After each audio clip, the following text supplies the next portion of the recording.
Moin Leute und herzlich willkommen zu einem neuen Part von Marcel zockt.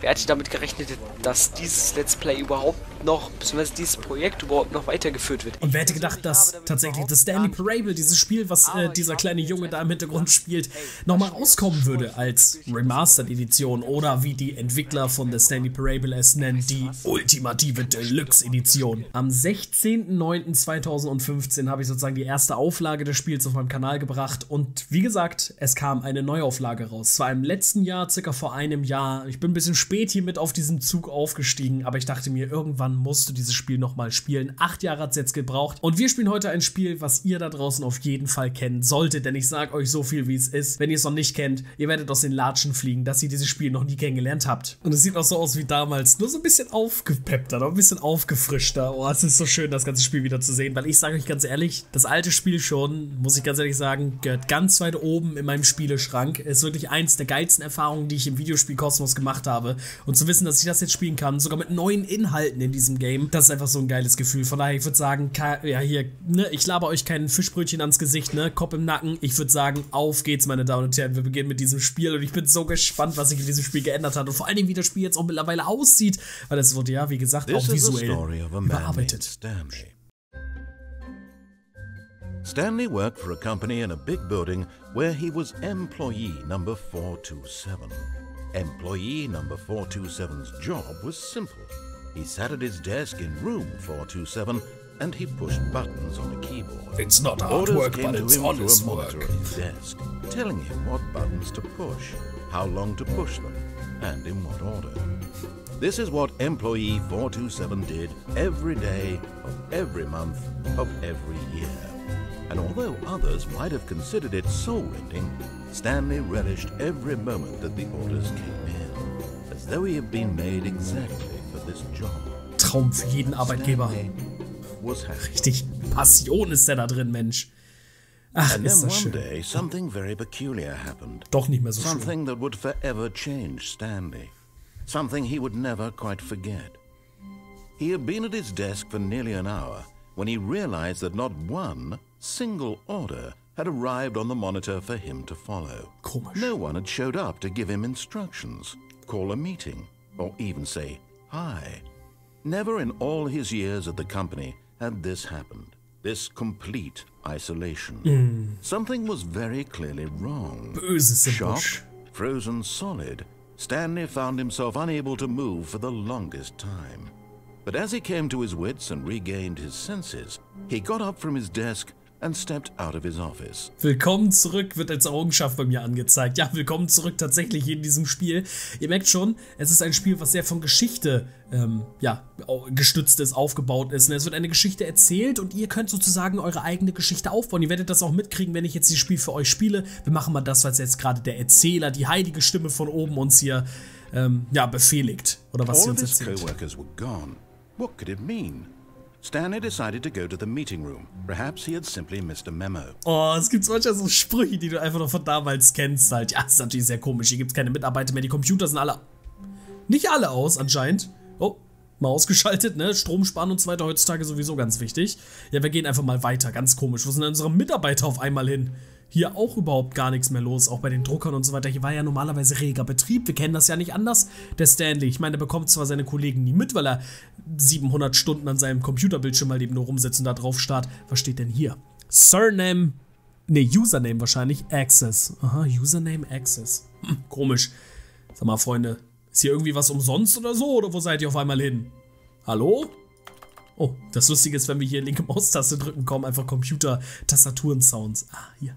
When Stanley came to a set of 2 open doors, he entered the door on his left. Ach, das ist natürlich die Versuchung. Und hier geht das Spiel halt wirklich los, ne, wo du wirklich merkst, okay, worum geht's in diesem Spiel? Der Erzähler sagt uns, ne, wir benutzen die Tür auf der linken Seite, um die Geschichte natürlich zu folgen. Aber wir haben jetzt ja natürlich die Möglichkeit, wir sind ja in der Macht, wir sind ja der Heilige Geist anscheinend. Wir können die Geschichte umformen und können uns dazu entscheiden, auch einfach die rechte Tür zu benutzen. Ne? Also das ist halt so ein bisschen die Sache. Und die Fingerspitzen kribbeln da natürlich immer. Will man jetzt der Geschichte folgen oder will man das halt eben nicht tun? Ich würde aber mal sagen, einfach for the sake of the video, wir sollten uns, glaube ich, darauf konzentrieren, erstmal die Geschichte normal abzuschließen, um dann zu gucken, was sonst so passiert. Wir wollen ja den Erzähler nicht direkt wütend machen, wir wollen ja schön auch so ein bisschen sein Untertan hier bleiben. Das ist ja unser Meetingraum hier. Hier ist ja auch Yet there keiner. was not a single person here either. Das gibt's ja nicht. Feeling a wave of disbelief, Stanley decided to go up to his boss's office, hoping he might find an answer there. Ja, finde ich nämlich auch. Der Boss, der sollte immer dort sein, wenn es um Arbeit geht. Weiß man auf jeden Fall aus dem Real Life. Oh Gott, das könnte man sich alles durchlesen. Das Spiel ist halt auch noch so detailliert. Und ich kann mich, glaube ich, auch daran erinnern, habe ich das damals bei dem Projekt so gemacht, da habe ich auch, glaube ich, alles vorgelesen und so weiter. Ach, schon mal. Hier, komm. Eine PowerPoint-Präsentation und so weiter. Das ist natürlich ein bisschen ruhig hier anscheinend. Everyone is unique. You, most of all. Ach Gott, das ist irgend so ein ganz blöder New York-Shit, was man aus Serien oder Filmen immer sieht, wenn irgendwelche ganz auftreibende, riesige Firma, ne, so ein Start-up-Firma und so weiter, wenn sie irgendwie die Mitarbeiter einlullen wollen und so weiter. Du bist besonders bei uns im Unternehmen. Ja, ja, ganz besonders du. Ah, Broom Closet. Da kommen auch Erinnerungen hoch. Das werden wir auch noch irgendwann sehen, ja. Falls es überhaupt noch geht heutzutage, aber warum soll es das nicht Coming gehen? to a staircase, Stanley walked upstairs to his boss's office. Ja, ich würde sagen, ne? Da höre ich auf jeden Fall zu. Ich meine, was war denn unser Job bisher? Wir haben immer das gemacht, was uns angewiesen worden ist. Dann stand da drauf, drückt bitte die Taste Z für 75 Minuten und dann haben wir die Taste Z für 75 Minuten gedrückt. Also warum sollte Stanley jetzt auf einmal nicht mehr irgendwelchen Kommandos hier folgen? Was ist denn das da vorne? Executive Bathroom. Ob sich der Chef da drin in der Badewanne versteckt hat? Ist hier eine Bombe eingeschlagen oder sowas?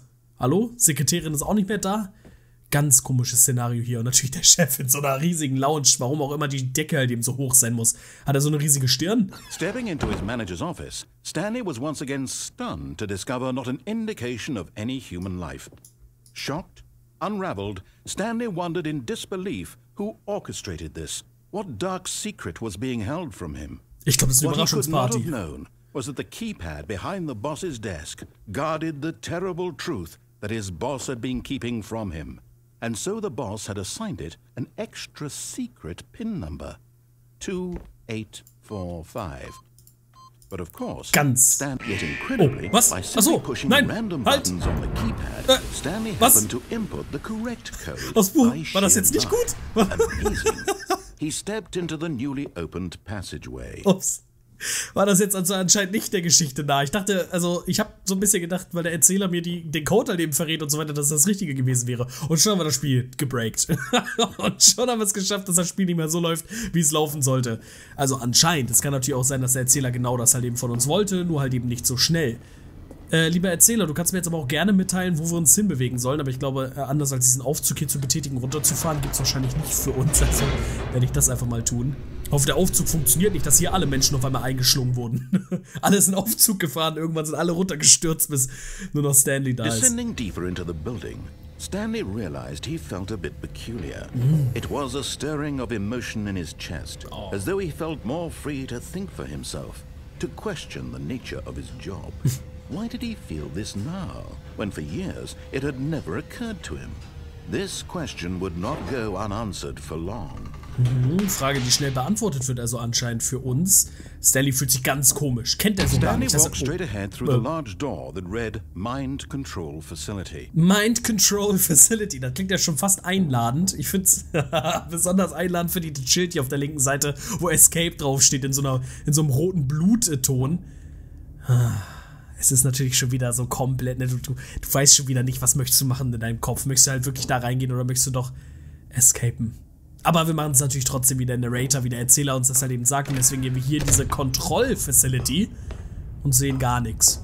Habe ich meine Brille vergessen? Hallo? The lights rose on an enormous room packed with television screens. What horrible secret did this place hold? Stanley thought to himself. Wow. Did he have the strength to find out? Natürlich hat Stanley die Kraft dazu. Die hat er gebündelt in seinen gesamten Jahren, wo er nichts getan hat auf der Arbeit. Wobei er war ja anscheinend ein guter Arbeiter. Auch wenn die Arbeit natürlich nicht schwer ist, aber hey, ne? It's not hard work, it's honest work. Now the monitors jumped to life, their true nature revealed. Each bore the number of an Wir sind employee in the building, warte. Stanley's co-workers. Wir The sind doch lives of 472, so many ne? individuals reduced to images on a screen, and die sind das. Stanley, one of them, eternally monitored in this place where freedom meant nothing. Das müssen wir doch sein, oder? 472, war das nicht 472 am Anfang? Oh, es kann natürlich auch sein, dass ich schon wieder komplett vergessen habe. Na, ich glaube nicht, dass wir das sind. Ich kann mich zumindest nicht daran erinnern, dass es da so aussieht. Ach, scheiße, habe ich das wirklich falsch in Erinnerung. Ich habe auch manchmal wirklich ein Gedächtnis wie so eine Eintagsfliege. Scheiße. Das sollte ich vielleicht auch noch unter Kontrolle kriegen. Ganz gruselig hier. Ganz komisch. Also, wenn ich auf die Arbeit gehe und ich sowas sehen würde, weiß nicht, ob das so unerzählt bleibt. Oh, Ausgang! This mind control facility, it was too horrible to believe. It couldn't be true. Had Stanley really been under someone's control all this time? Was this the only reason he was happy with his boring job? That his emotions had been manipulated to accept it blindly? Tja. Stanley, wie fühlst du dich? He refused to believe it. He couldn't accept it. His own life in someone else's control? Never. Nein, er war doch so mit Freiheit bestimmt. Wasn't it? Ja. Was it even possible? Seine Arbeit war doch so freiheitlich. Had he spent his entire life utterly blind to the world? Oh. Oh. Oh no. Ich kann mich daran, glaube ich, noch erinnern. But here was the proof. The heart of the operation. Ja. Controls labeled with emotions. Happy or sad or content. Walking, eating, working. All of it monitored and commanded from this very place. And as the cold reality of his past began to sink in, Stanley decided that this machinery would never again exert its terrible power over another human life. For he would dismantle the controls once and for all. Kurz mal das Unternehmen, wo man arbeitet, dismanteln. Kurz mal zerstören, wo man eigentlich gearbeitet hat. Ja, auf irgendwelchen random Knöpfe halt eben drücken. Ob das die richtige Idee ist, weiß ich nicht, ne? Stanley drückt ja normalerweise nur auf Knöpfe, die ihm vorher befehligt worden sind. Mind controls idle always... awaiting input. Ja, weißt du was? Den Input, den gebe ich euch. Was steht da oben für Code? Kann man gar nicht so weit lesen, ne? Ach, irgendwas mit Type Wangman. Ich habe keine Ahnung. Ich bin auch überhaupt gar kein Programmierer, ne? Nur weil ich irgendwie Fachinformatiker für Systemintegration auf meiner Stirn tätowiert habe, heißt nicht, dass ich mich mit irgendwie Code auseinanderkenne. He found the source of the room's power. Oh. He knew it was his duty, his obligation, to put an end to this horrible place and to everything it stood for. Schalten wir das Ganze aus oder an? Der Erzähler sagt natürlich aus. Also von daher würde ich sagen, da gibt es auch nur eine einzige Möglichkeit und das ist ausschalten. Oh, was haben wir getan? Das war's. Das war's, wir sind tot. Wir waren nämlich eigentlich angeschlossen an den ganzen System. Wir sind eigentlich nur ein Roboter. Ne? Gar kein Mensch. Wir leben in der Matrix. Oder? Oder? And a rising chill of uncertainty. Was it over? Bist du jetzt frei, Stanley? Yes. Ja. He had won. Gewonnen. He had defeated the machine. Unshackled himself from someone else's command. Freedom was mere moments away. And yet, even as the immense door slowly opened, Stanley reflected on how many puzzles still lay unsolved. Where had his co-workers gone? Wissen wir immer noch nicht. How had he been freed from the machine's grasp? What other mysteries did this strange building hold? But as sunlight streamed into the chamber, he realized none of this mattered to him. For it was not knowledge or even power that he had been seeking, but happiness. Oh. Perhaps his goal had not been to understand, but to let go. No longer would anyone tell him where to go, what to do, or how to feel. Und das erste Mal in der Geschichte von Stanley hat er nun Feierabend. And that was all he needed to know. It was perhaps the only thing worth knowing. Stanley stepped through the open door. Stanley, du hast es dir verdient. Endlich kannst du Gras berühren und frische Luft schnappen. Stanley felt the cool breeze upon his skin, the feeling of liberation, the immense possibility of the new path before him. This was exactly the way, right now, that things were meant to happen. And Stanley was happy. Und so wurde Stanley zum BWL-Studenten. Mensch, was so ein schönes Ende hier, oder nicht?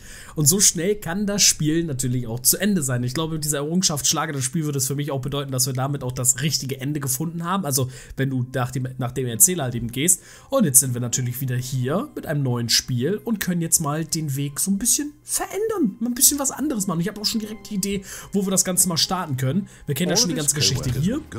Das hören wir uns auch schon gar nicht mehr an, weil ich meine, er erzählt ja sowieso jedes Mal dasselbe. Jetzt habe ich gar nicht geguckt, welche Nummer wir haben. Aber ist jetzt auch Jacke wie Hose, ne? Interessiert mich nicht die Bohne. Und jetzt sind wir nämlich bei den Türen und jetzt gehen wir nämlich durch die rechte Seite. Stanley came to a set of 2 open doors. He entered the door on his left. Nein, er hat nämlich die rechte Tür benutzt. Mal gucken, was er jetzt dazu sagt. This was not the correct way to the meeting room, and Stanley knew it perfectly well. Tatsächlich. Perhaps he wanted to stop by the employee lounge first, just to admire it. Ja, weil ich bin mir nämlich sicher, die Mitarbeiter-Lounge, die ist nämlich wunderschön eingerichtet. Ich kann mich noch ganz genau daran erinnern. Oh, schön. Yes, truly a room worth admiring. Ja, It total. had really been worth the detour after all, Finde just to ich spend a auch. few moments here in this immaculate, beautifully constructed room. Wirklich? Stanley simply Ja. stood here, drinking it all in.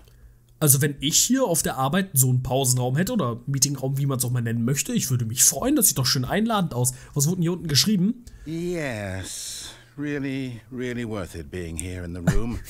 A room so utterly captivating that even though all your co-workers have mysteriously vanished, here you sit looking at these chairs and some paintings. Es sind Really Notizen. worth it. Es sind Notizen, die ich lese, aber netter Versuch, lieber Erzähler. Und ich sehe dort in den Notizen irgendwie I'm At this hungry. point, Was? Stanley's obsession with this room bordered on creepy and reflected poorly on his overall Alter, was soll das denn sein? Der wird direkt It's persönlich. possible that this is why everyone left. Alle waren weg wegen Stanley, ne? 500 Tage arbeitet er hier und er hat nicht ein einziges Mal Tageslicht gesehen, hat nicht mehr geduscht seitdem her und so weiter. Das zieht Stanley sich sat natürlich durch. around waiting for more dialogue. But when a long time had passed and there was no more, he decided that the game was trying to send him a message. Und das meinte ich, Freunde, ne? Wenn das Spiel dann eben so anfängt, so über sich selber so einen Scheiß halt eben zu erzählen, das ist einfach so unfassbar lustig. Wenn der Erzähler halt verzweifelt versucht, die Geschichte wieder richtig gerade zu rücken. Coffee Nut. Ich hinterfrage das gar nicht erst. So, sollen wir jetzt hier noch ein bisschen warten? Will der Erzähler vielleicht noch ein bisschen was dazu erzählen? Oh, das ist erstmal ein Cold Drink, würde ich sagen. Wir haben anscheinend kein Geld in der Tasche, also die Arbeit ist nicht ganz lukrativ. Ja, wir gehen mal weiter, oder? Wir nerven ihn jetzt gar nicht mehr weiter. Fuel. Ich dachte schon bei den ersten beiden Buchstaben, da steht gleich ein bisschen was anderes, ne? So, auf geht's. But at last, he'd had enough of the amazing room and took the first open door on his left to get back to business. So, und das Spiel gibt dir jetzt halt eben die Möglichkeit, natürlich jetzt wieder zurück zum richtigen Track halt eben zu gehen, aber wir sind natürlich Schmutzfinger, wir sind richtige Schlingel und sagen Bye bye. Wir gehen da nicht durch. Oh, wo sind wir denn hier? Stanley was so bad at following directions, it's incredible he wasn't fired years ago. Vielleicht ist der Erzähler ja unser Chef. Ja? Wer weiß das schon? Vielleicht ist der Erzähler ja unser Chef. Wo sind wir denn hier? In so einem Lagerraum anscheinend angekommen, ne? Kann man hier auch durch? Hallo? Ich habe eine Keycard. Bestimmt irgendwo. Hier steht irgendwas mit Hashtag One. Number One wahrscheinlich. Number One Employee. Employee of the Month. Was haben wir denn hier? Warning, do not jump from the cargo lift while it is in motion, will cause death. Oh, da können wir auch so ein paar Sachen machen, das kann ich euch sagen. Penalty for misuse of cargo lift 1000. Nein, Penalty for jumping off the cargo lift. Ja, will cause death und dann 5000 Euro Strafe direkt hinterher. Erinnere mich daran, war das in den USA oder so? Da ist Selbstmord irgendwie wird mit dem Tod bestraft und irgendwie so eine Scheiße. Ja, komm, wir gehen mal dahin. Look, Stanley, I think perhaps we've gotten off on the wrong foot here. I'm not your enemy, really, I'm not. I realize that investing your trust in someone else can be difficult, but the fact is that the story has been about nothing but you all this time. There's someone you've been neglecting, Stanley. Someone you've forgotten about. Please, stop trying to make every decision by yourself. Now, I'm not asking for me, I'm asking for her. Wer ist denn sie? Ist jetzt die Frage. Von wem spricht This denn is der it, Erzähler? Stanley. Your chance to redeem yourself. To put your work aside. To let her back into your life. She's been waiting. Haben wir eine Liebende da draußen, von der ich nichts weiß, oder was? Hallo? Das wäre eine richtig schöne Geschichte, wenn es da jemanden da draußen geben würde, der mich lieben würde. Hallo? Oh, oh. Telefon. That's her, Stanley. You need to be the one to do this. To reach out to her. If you can truly place your faith in another, then pick up the phone. As Stanley picked up the phone, a white light engulfed him, filling him not just with radiance, but with hope. Hope for a life reunited one... Wait. Oh, goodness. Stanley, did you just unplug the phone? No, that wasn't supposed to be a choice. How did you do that? You actually chose incorrectly? I didn't even know that was possible. Let me double check. No, it's definitely here, clear as day. Stanley picks up the phone. He's taken to his apartment where he finds his wife, and the two pledge themselves to one another. Music comes in, fade to white, roll credits. Not picking up the phone is actually somehow an incorrect course of action. How is that even possible? Stack Overflow. None of these decisions were supposed to mean anything. I don't understand. How on earth are you making meaningful choices? What did you... Wait a second. Did I just see... No, that's not possible. I can't believe it. Was How had I denn? not noticed it sooner? Wie, was hast du nicht You're früher not bemerkt? Stanley. You're a real person. Der redet mit mir. Was? I can't believe I was so mistaken. Ich sag ja, wir This leben is in der why you've been Matrix. Der able ist to gar kein make Mensch. correct and Das ist incorrect gar nicht choices. Stanley. And to think I've been letting you run around in this game for so long. Ewig. If you've made any more wrong choices, you might have negated it entirely. Es gibt It's as bestimmt though auch you Bugs in diesem completely Spiel, lieber ignored Erzähler. even the most basic safety protocol for real-world decision-making. Ich bin Or nicht did you not runtergesprungen von grasp diesem the Gargo-Lift. severity Was of the willst du von mir? situation? Well, I won't have that kind of risk on my watch. I'm going to stop the game for a moment Was? so we can educate you properly on Was? safe decision-making in the real world. Was kommt jetzt für ein observe Spiel? this helpful instructional video. Video? Was? Choice. It's the best part of being a real person. Jetzt sind wir im Kino. But if used incorrectly, can also Das kenn be ich the gar nicht most mehr. dangerous. Das kenn For ich gar nicht example, mehr. in this scenario, a hypothetical real person named Rupert Hello, has a Rupert. choice. He could invent a machine that eliminates food shortages across the world to make life better for all people. Or he could spend years of hard work forgetting how to read. Which choice would you make? Remember that unlike here, the real world makes sense, and at no time should you make a choice that does not conform to rational logic. If you find yourself speaking with a person who does not make sense, in all likelihood, that person is not real. Ach so. Allow the person to finish their Ach so. thought, then provide an excuse why you cannot continue talking. Turn to a partner and practice saying, "My goodness, is it 4:30? I'm supposed to be having a back sack and crack." Merkt euch das da draußen. Merkt euch das. Practice? Excellent. Ja, Making sag ich ja, choices merkt on a euch das. regular basis is the best part to a healthy decision-making process. Most medical professionals recommend making at least 8 choices Das per ist day. echt gesund. Do you make more than 8? Less? And finally, if you begin to wonder if your choices are actually meaningful and whether you'll ever make a significant contribution to the world, just remember that in the vast infiniteness of space, your thoughts and problems are materially insignificant, and the Dankeschön. feeling should subside. Okay, okay, At this okay. time, your instructor will Danke. guide you in an exercise to test and reinforce the material covered in this video. Okay. Und wir müssen das jetzt... Ah, welcome back. Was? You may have noticed that this room has begun to deteriorate as a result of narrative contradiction. Ich sag ja, Stack But not to Overflow. worry. Now that Bugs. you're properly informed on good decision-making, we're going to revisit a choice you made just a few minutes ago and see what the correct thing to do would have been. This way, please. Täglich grüßt das Murmeltier. Okay, wir schauen uns jetzt meine Entscheidung an, hier in der Recap, was ich hätte richtig machen sollen. Okay, dann belehre mich, lieber Erzähler, belehre mich. Dann schreibe ich mir das auf, mein Notizheft, und wir schauen uns das Ganze mal an. Okay, ach, der hat da jetzt einen Zaun drum gemacht, sodass ich nicht weggehen kann. Okay, dann schauen wir uns dann halt gerne Now mal that we an. know your choices are meaningful, we can't have you jumping off the platform and dying. Ja, Imagine leider. the main character dying senselessly halfway through the story. Können wir gerade nichts That Besseres story vorstellen. would make no sense at all. We just need to get you home as soon as possible before the narrative contradiction gets any worse.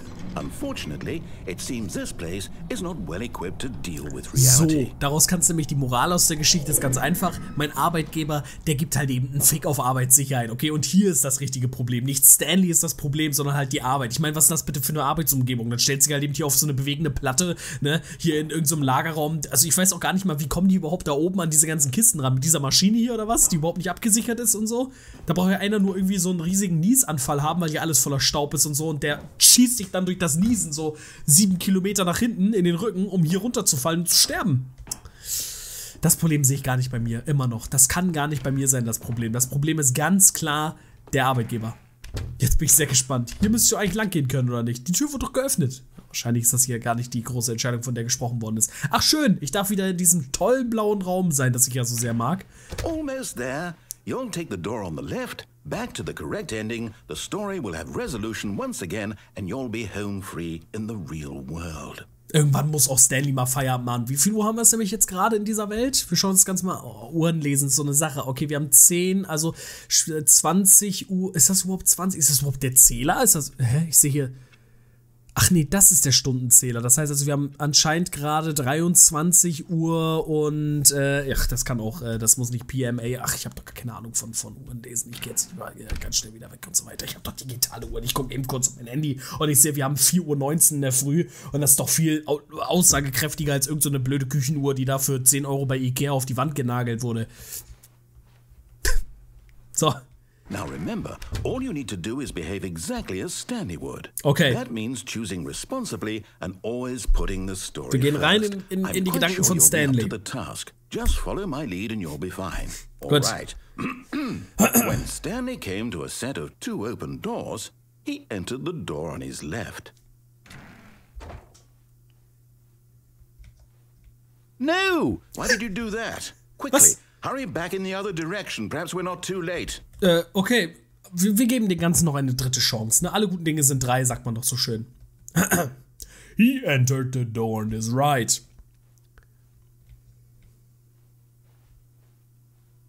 Hallo? Hallo? Lassen Sie mich rein. Was ist das überhaupt oben für Codes, für Zahlen? Muss ich mir das merken? Oh, ich glaube, das sieht aber nicht so ganz gut. Hier kann man nicht so einfach Sachen drin speichern. Hallo? Kann ich noch gleich hier bleiben? Er sagte, vielleicht ist es noch nicht so spät, aber ich glaube schon, dass es schon langsam zu spät dafür ist. Auch dieser Stuhl sieht auch nicht ergonomisch gut aus. Also wirklich, unser Arbeitgeber muss da echt nochmal so ein bisschen das Budget in andere Richtungen irgendwie shiften, weil das ist ja hier wirklich, also hier kriegst du ja wirklich Rückenschmerzen wie sonst was. Hallo? Arthrose ist gesichert an der Stelle. Was machen wir denn jetzt hier? Ich glaube, wir müssen uns so langsam so ein bisschen dem fügen. Wobei ich so ein bisschen die Hoffnung habe, dass wir das Spiel damit kaputt gemacht haben. Oder?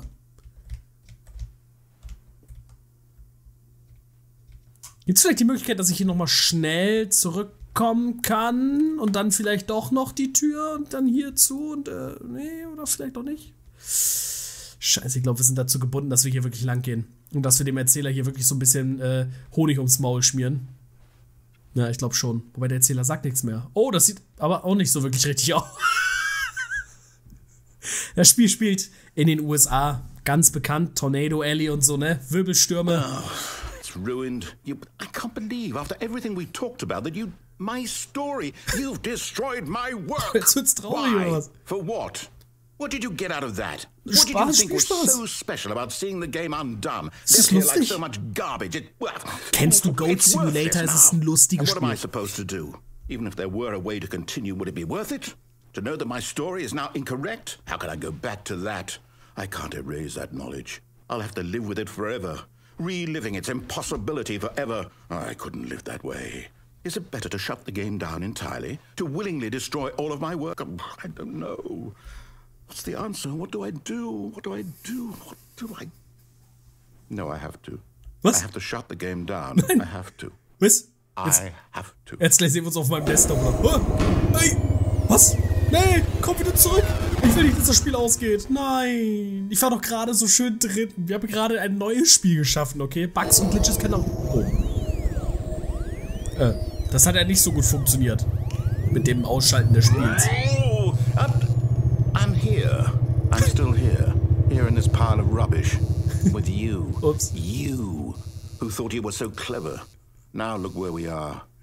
My entire game is destroyed. Das ist doch gar nicht wahr. Kurz deinstallieren, neu installieren, geht wieder. Run it into the Komm. ground. What, did you think that would be funny? Ja. You just had to see? Didn't I impress upon you how important it was to be like Stanley? Ich will nicht Stan, ich bin Actually knows Marcel. how to do what I tell him to. He understands that if I say to do something, there's a damn good reason for it. Hey, Boss, hätte ich gar That nicht so thought hadn't aggressiv und even laut occurred werden. to you, had it? That there's a world outside of you. You're a child. Okay, gut, jetzt gleich haben wir auch nochmal so ein Rechtsverfahren. Hallo? Story. Beleidigung auch noch. If you'd just gone through the door on the left, you would have seen it. There was a whole underground facility. You would have destroyed it and been victorious. Das habe ich schon It would have gesehen, been falls so du dich daran erinnern perfect. kannst. I worked so hard on it. Das sah I auch schön tried aus. so hard to make... Hä? Spiel ist abgestürzt. Behave exactly as Stanley would. That means choosing responsibly and always putting the story first. Wie sind wir I'm denn quite jetzt? sure you'll be up to the task. Just follow my lead and you'll be fine. Wie sind All wir denn right. jetzt hier gelandet? When Stanley came to a set of 2 open doors, he entered the door on his left. Wir sind in diesem Run so unfassbar gegen den Erzähler, dass ich jetzt selbstverständlich nicht einknicken werde und sagen werde, okay, wir machen jetzt das, was er sagt, sondern direkt wieder die nächste Scheiße Why machen. did you do that? Ja, weil Quickly, das ist hier der hurry richtige Weg. Alter, das hat er Behave so... exactly as Stanley would. That means choosing responsibly and always putting the story Wir können first. gar nicht, oder I'm was? quite sure you'll be up to the task. Das Spiel möchte uns Just dazu follow my zwingen, dass lead wir and das you'll tun, be was das fine. Spiel tut, oder All was? right.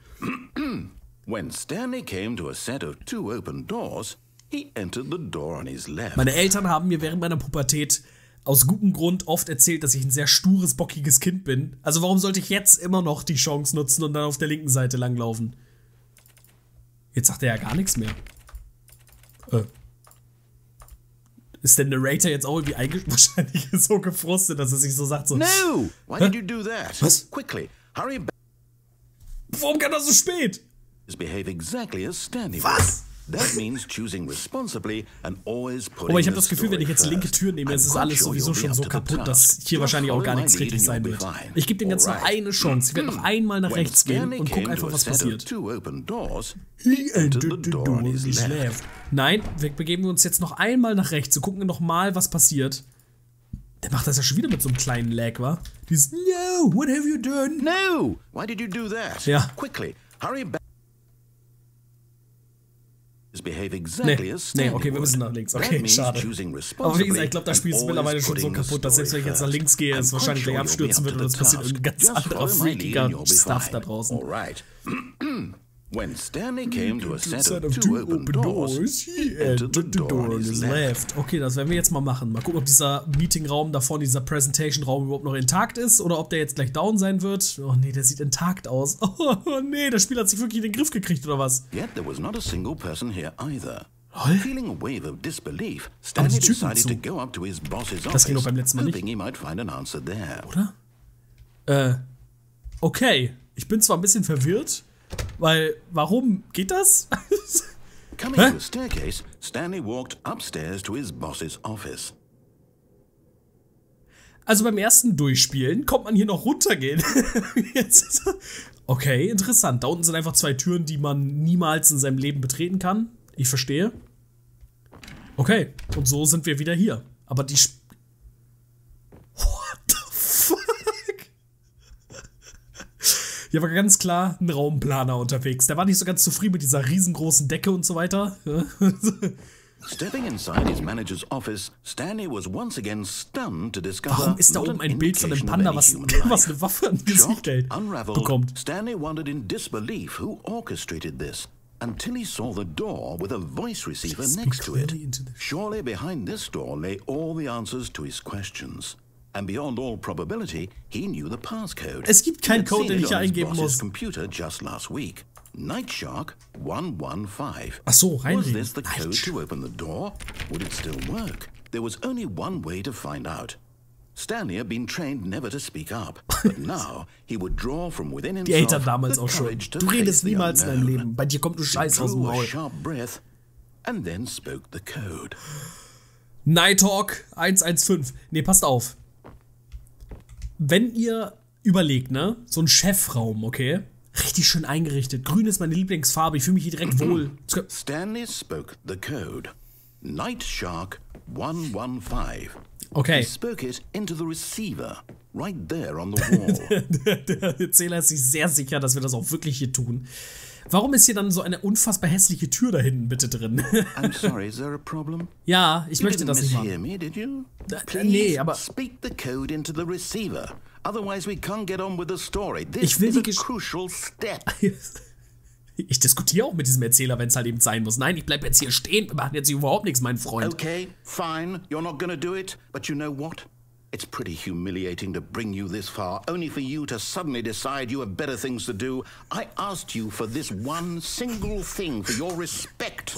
The kind of respect Stanley shows for his choices. He knows what it means to take a story seriously. Okay, Stanley ist If you besser. didn't want to see what I had to show you, then why did you come here? You had a choice, you know. You could have gone through the door on the right. You Was? could have done whatever the hell you wanted over there. Why did you come this way? Speak. Say something to me. Explain yourself, you coward. You... Gott sei Dank ist es... Was, wo bin ich denn jetzt? What? What? Alter! Was ist das denn? Ich kann mich daran auch gar nicht erinnern. Stanley, so sehen wir also aus. I need you to make a choice. The end? I need you to walk through the door. Are you listening to me? Can you hear me? Oh, wie süß. Is everything all right? Nein, irgendwie Dan, nicht. this is important. Wie redet? The story needs you. It needs you to make a decision. It cannot exist without you. Do you understand me? Whatever choice you make is just fine. They're both correct. You cannot be wrong here. We can work together. I'll accept whatever you do. I simply need you to take that step forward, please. Choose. Der ist ja richtig traurig. Do something. Anything. This is more important than you can ever know. I need this. Dass es jetzt die Credits auch gibt, Story ne? needs it. Random. So, you hear me? Are you there? Are you listening to this? Stanley, are you there? Okay. It's okay, I can wait. You need time to Sorry, decide. Leroy. Time to Yes, make sure Leroy. your choice is correct. That is the best choice. That's all right. I'll wait for you to decide what's the right thing Ich habe das to Gefühl, wir do. haben den Charakter des Erzählers gebrochen. Take as much time as you need. Ich brauche sehr viel Zeit anscheinend. Sehr, sehr viel Zeit. Das ist eine sehr wichtige Entscheidung, die ich hier treffen muss.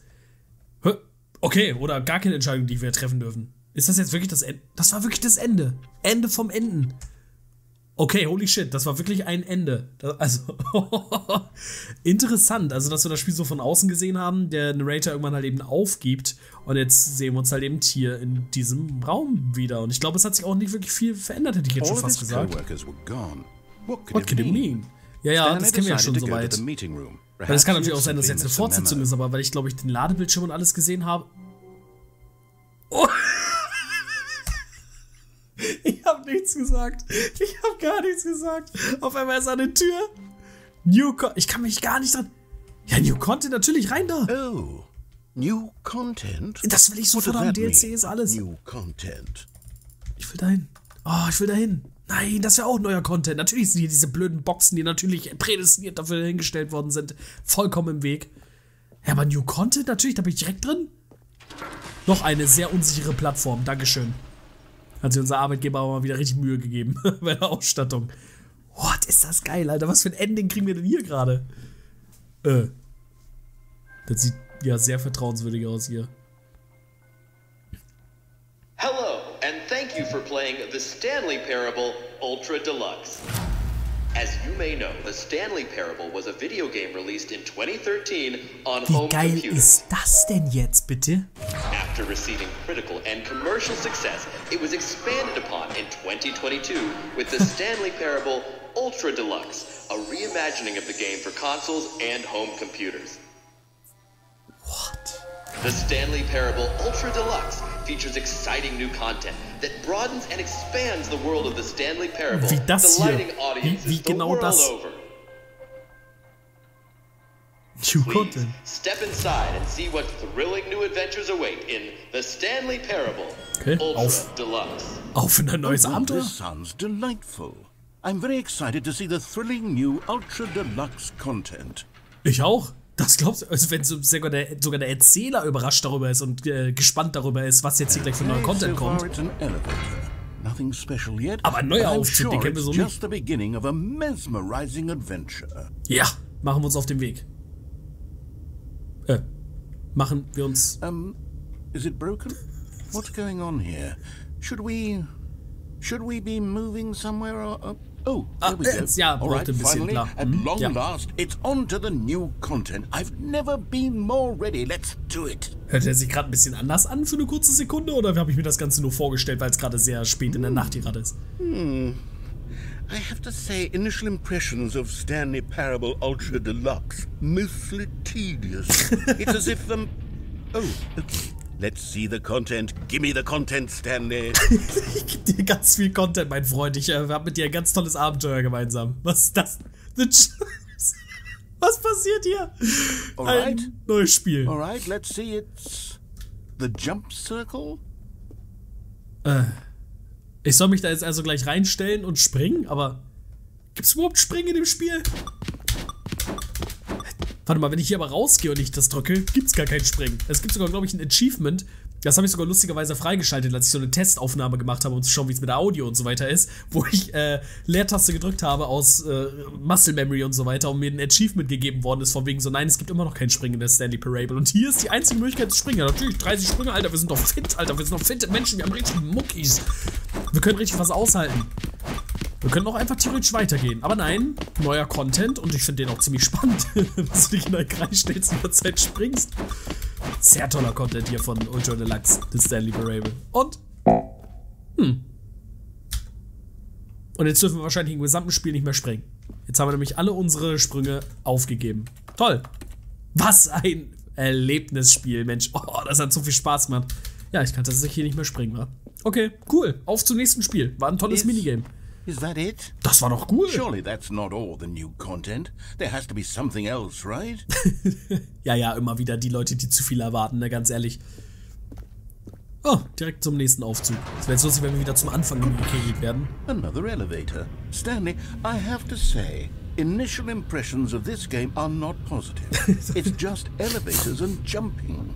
Is this what passes for exciting new content? If this Heutzutage is new schon, content, ja. then I could just read you the whole dictionary. There's 20 hours of new content right there. Hell, I could count to 30 trillion. You could put that on the box. Beast video. The Stanley Parable Ultra Deluxe, now with over 1,000 hours of new content. And oh wait, there's more. Very good. Oh wait, there's more. I knew there had to be something else. Let's see it. I'm ready for whatever it is. Ich bin auch gespannt und ich bin bereit auf jeden Fall. Mal gucken, was wir jetzt haben. The Crouching Circle oder so. Natürlich auch eine sehr schöne... The Stanley Parable Ultra Deluxe hat sich auf jeden Fall sehr viel Mühe dabei gegeben, das Game richtig zu designen. Was steht da vorne? Thank you for enjoying. That's it? Oh, you've got to be kidding me. You see, Stanley? This is what happens when greedy video game developers with no respect for their fan base rush a cheap expansion to market for no reason other than to make an easy dollar. Das neue And don't get me started on the Pokémon-Spiel. level Ich of glaub's ja wohl nicht. craftsmanship that's gone into it. In fact, I'm looking right now at the game's achievements, and it's hard to believe one of them actually says, "Test achievement, please ignore." What quality assurance department signed off on this? I'm infuriated and I'm offended, and I intend to find these people on Twitter and hold them personally accountable. Das sollten wir jetzt auch alle tun.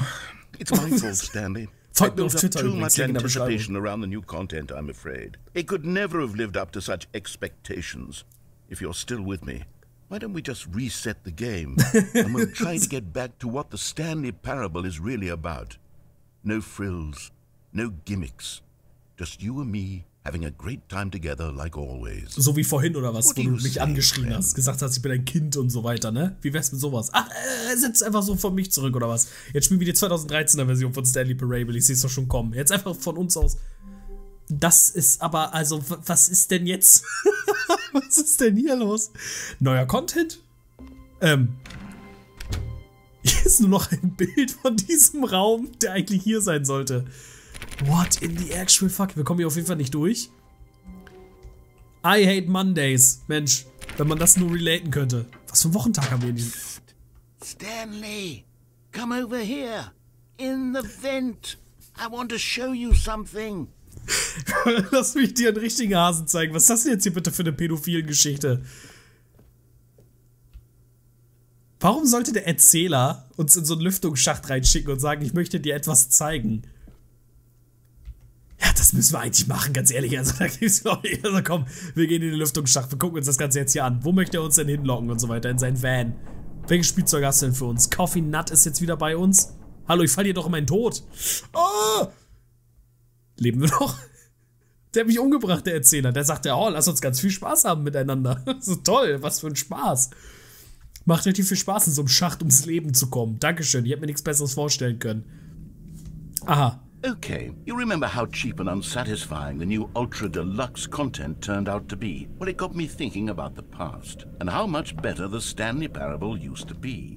So I made something special and tucked it away here where the game's developers won't find it. What? Just our little secret.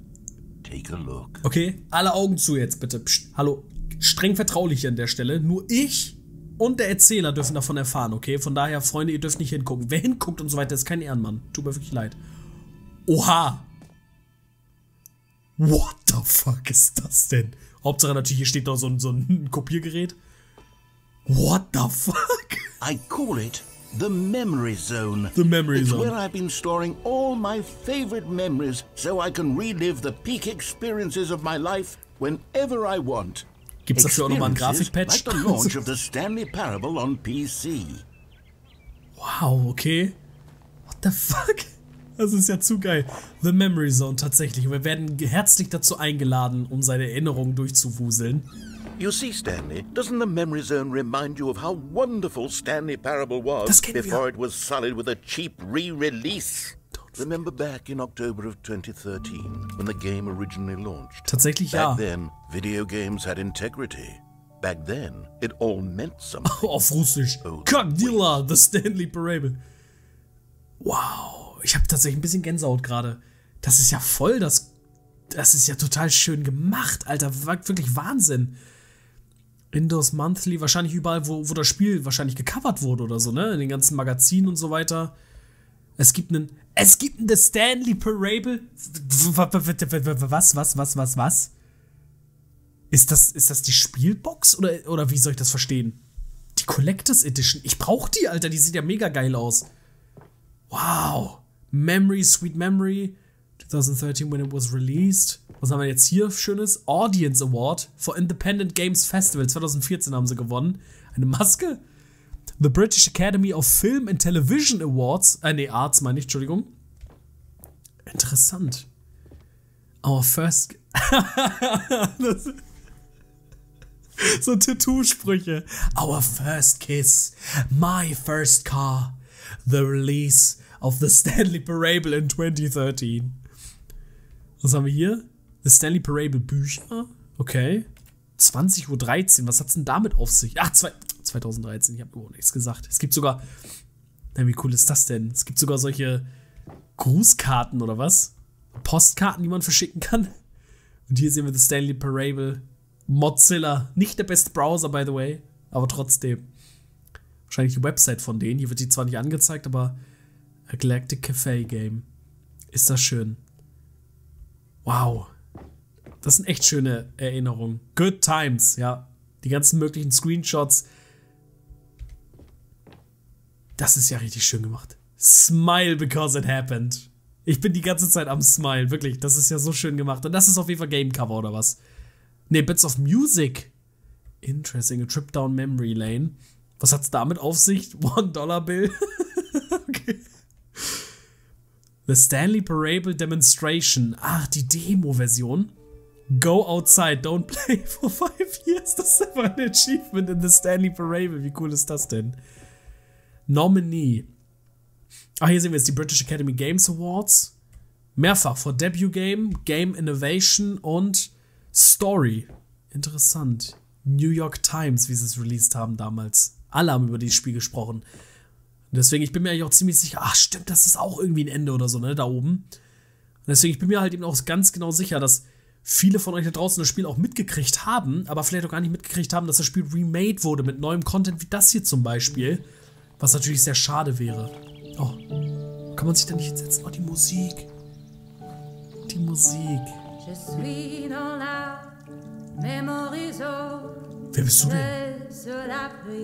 And over here is where I keep reviews of the Stanley Parable. Big like the Sushi stunning triumph Was? of games journalism. 10 out Die of Musik 10 hat aufgehört. from Destructoid.com. James Stephanie Sterling writes, and I quote, "Where so many games that aspire to be more than games end up less than any form of art, Stanley Parable strives and then succeeds to be every game ever created." Did you Oh, hear ja. that, Stanley? every game ever created. That's how grand and all-encompassing the original Stanley Parable was. Oh ja, das war's. It was literally every game ever created. It was Skyrim, it was Persona 3, it was all of them. Wo And ist mein now, Skilltree? it's nothing.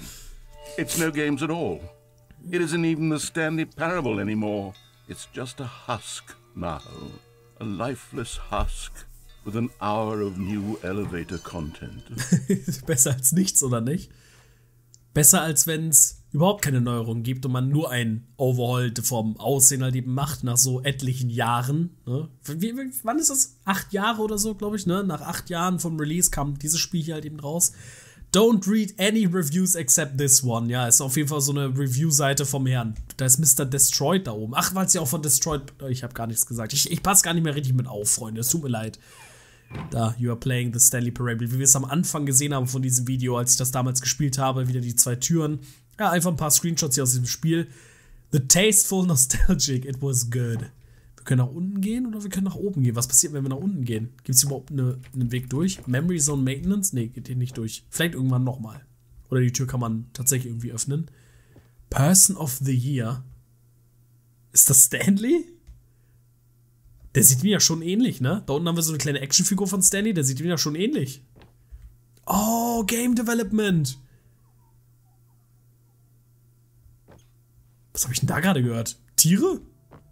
Was war das denn? Ein Auto for Scott K. Wahrscheinlich sind ja auch so viele Easter Eggs. Ah, hier auch ein Screenshot wahrscheinlich von irgendeiner vom Arbeitsplatz von irgendeinem, der daran gearbeitet hat und so weiter. So viele Easter Eggs wahrscheinlich hier, die man so gar nicht sieht. Oder direkt, meine ich, auf den ersten Blick erkennen kann. Aber hier steckt so viel Liebe in diesem Spiel, das kann man sich nicht vorstellen. Your number is 29. Da kann man Nummern ziehen wie bei Burger King oder was damals. Wie an der Fleischertheke. Source this Engine. time from GameSpot.com. The Stanley Parable is both a richly stimulating commentary on the nature of choice in games and one that offers some of the most enjoyable, surprising and rewarding choices I've ever been confronted with in a game. 9 out of 10. Don't you get it, Stanley? The game was perfect. It 9 didn't von 10. need anything 10 von else. 10. It didn't need new content. It just needed to be left alone. To spend the rest of time collecting dust in the hallowed hall of beloved video game memories. Das erinnert mich an was, okay? Ich habe das so ganz dunkel im Hinterkopf. Aber ich kann mich daran erinnern, wie auf Twitter die Ersteller des Spiels, also Crow, ich glaube, das sind zumindest die Entwickler oder zumindest der Publisher oder so, ich bin mir jetzt nicht sicher, auf Twitter irgendwie, die wurden so häufig damit belästigt mit dieser Frage, kommt ein neues The Stanley Parable irgendwann mal raus und hast nicht gesehen. Und ich glaube, die haben immer und immer wieder gesagt, es wird kein neues geben oder zumindest, dass sie es nicht geplant haben oder sowas. Wie gesagt, ich habe es ganz dunkel im Hinterkopf und wahrscheinlich liegt es halt eben daran, die Leute haben die Entwickler wahrscheinlich da so lange hingedrängt, ein neues Spiel rauszubringen, obwohl dieses Spiel schon an sich so perfekt war, ne? Und da, wo man sich dann fragt, okay, warum wollen die Fans etwas Neues oder dass das Spiel remade wird oder sowas, wenn das Spiel doch schon so perfekt halt eben war. I don't know, das kombiniere ich zumindest jetzt gerade damit. People play games because of what they can do inside them and your game is very good at letting them know they can't do anything. Was haben wir hier? Das ist wahrscheinlich die Review, die er gerade vorgelesen hat. Genau, 9 von 10. The Stanley Parable feels alive in its responsiveness to your choices and its desire to subvert your expectations and keep you on your toes.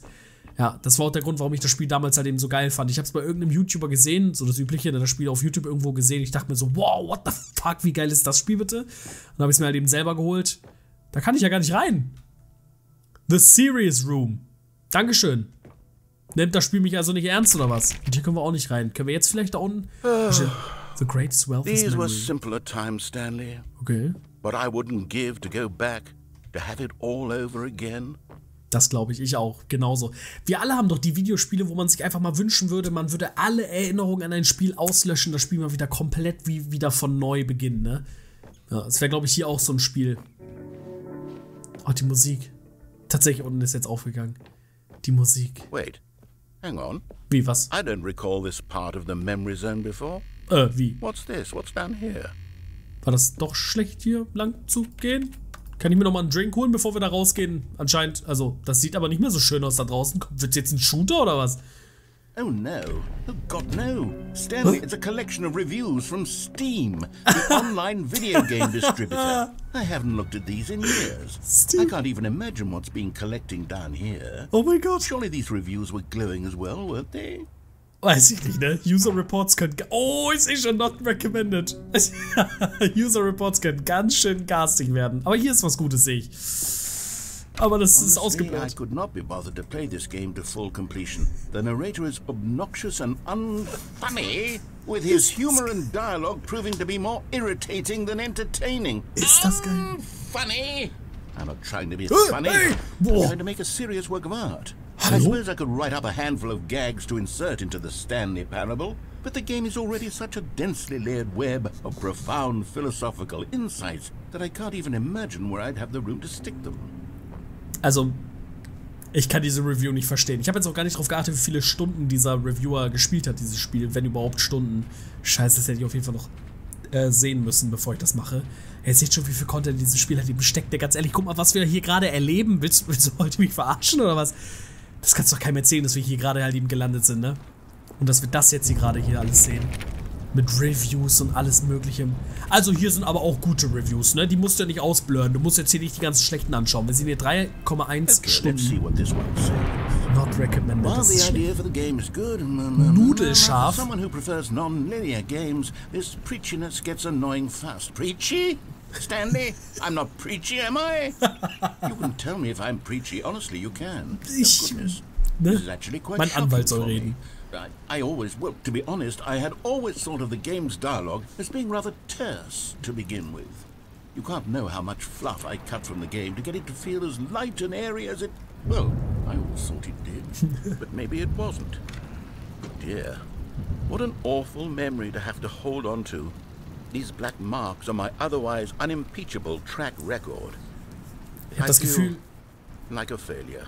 Das Gefühl habe ich nicht, nein. Ich habe nicht das Gefühl, dass ich etwas sage. Danke, Spiel. Geiles Timing. Nee, aber ich habe gerade das Gefühl, wir erleben so ein bisschen so die Perspektive eines Spielentwicklers, ne, zu diesem Spiel und so. Schon echt cool, was denen so durch die Gedanken gehen und was sie sich so anschauen, wo sie sich fragen, oh, das Spiel vielleicht doch nicht so perfekt, aber du kannst halt eben auch nicht jedem recht machen, ne, da draußen. Darf man ja auch nicht aus den Augen verlieren. Und der nächste, not recommended. Und danach gehen wir schwimmen, oder was? What's this one got to say? 10 Stunden fast gespielt. You constantly have to stop doing anything so the narrator can catch up with his long-winded explanations of what's happening. I wish there was a skip button. Die Verspringknopf. A skip button? Well, yes. Yes, I think we can do that. If I'm truly too preachy, then maybe letting you skip ahead for just a moment, surely it couldn't hurt. Was? Not if it means we can strike these negative reviews from the record. Only positive reviews of the Stanley Parable. That's my motto today, and it's always been my motto. I'd do anything for the customer, Stanley. Der Kunde ist König, was? Button we shall have. Ja, genau, der Kunde ist König. Wir bauen jetzt das ein, was hier von irgendwelchen negativen Reviews halt eben angezeigt wird. Oh, Sommer, der sehr negativ, die Review, Pitch Black. And here it is. Go ahead and give it a shot. I'll pop you forward in time so that the second my incessant droning starts to bore you, with just the push of a button, you'll have zipped right past it. It's what the players have been asking for, and I'm very proud to have delivered. No more listening to me rambling on and on and on. No, no, no, no. The Stanley Parable is a game for the people. Okay. If the people want silence, then by goodness, that's what they're going to get. Well, Sehr don't schön sit von around dir. waiting for me to shut up. Go ahead and make me shut up. Oh, das ist jetzt aber ganz schön. Das wird jetzt ein bisschen pervers, mein an Freund. interminable monologue, and it goes something like Okay, this. wir hören uns das jetzt nämlich an. Ich drück das nicht. Ja.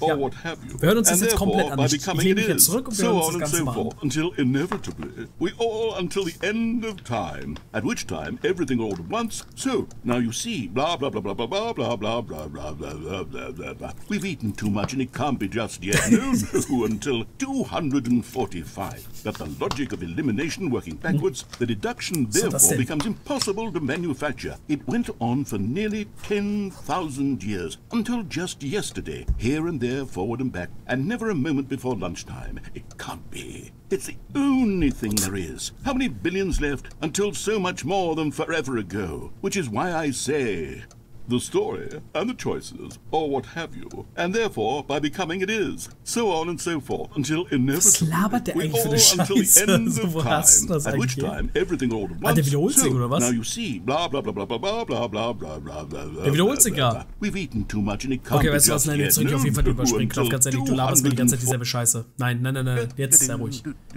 Genau, genau. So lieber eine Melodie. Ja, auch schön. Frozen in time for a few minutes, but it was plenty of time for me to deliver a long, rambling monologue full of unnecessary verbal flourishes and lengthy ruminations on the nature of choice in video games. Of course, I happen to believe it was perhaps one of my more profound such ruminations. Not that, of course, you need a description of it, but if I had Aber macht's einfach trotzdem. Ja klar, genau. Damit du schön Monolog halten kannst. Rumination and more of a treatise. Or Schöne maybe Phrase. a manifesto. Look, Ich schaue mir mal kurz diesen Raum ein bisschen an, während er hier jetzt irgendwie über seine Lebensgeschichte erzählt. So my theory is that any choice you've ever made is simply a series of choices made by the person who you are or were or will be at the time of having made said choice. That is to say, if by articulating a choice you've already made, you bring that choice into being, Ich verstehe then gar by nichts, making aber no choice and saying nothing, are you not simply erecting in the sanctuary of time a monument to every person you've ever been, making every choice to which you've ever given your Greek gift of Ganz mortal klar. and yet timeless thought? Or rather, do all of the choices you've ever made, in fact, make you more not this kind of person, and in fact do the very opposite? You see, Ja. it could in fact be both of these things at once. That you are both making choices Verstehe. and not making choices, and that they are both affecting you and not affecting you at the same time, by virtue of the fact that you both are and are not making them. Okay, at first, I was leaning towards manifesto. Ich muss sagen, das Spiel bringt mich wirklich echt hardcore ins Grübeln, ob ich nicht doch diesen Knopf hier drücken soll. Es ist wirklich schwer auszuhalten, was er hier für eine Scheiße labert. Ich weiß, wie man sich mit ADHS so ein bisschen fühlt in solchen Situationen, wenn andere Menschen mit dir reden und du nach 5 Sekunden das Interesse verlierst. See, now you've gotten me going back to manifesto. Ich habe überhaupt nichts getan. Du hast mich zurückgebracht. Ich stehe einfach nur hier und höre mir zu. Ach du Scheiße. And I do find myself in this situation frequently. Okay, nur zu, hau raus. Each word back and forth in repeated succession until I become sick of one or the other. In which case, the word I am not sick of shall be the victor. Okay. It is an unimpeachable strategy, Stanley. It's rescued me from disaster in countless situations. Ganz normale Strategie da draußen. Here we go. Treatise, manifesto. Treatise, manifesto. Ach du Scheiße. Manifesto. Treatise, manifesto. Oh Treatise, nein. manifesto. Oh nein. Treatise, manifesto. Oh nein. Treatise, manifesto. Eine Ewigkeit später. Treatise, manifesto. Treatise, manifesto.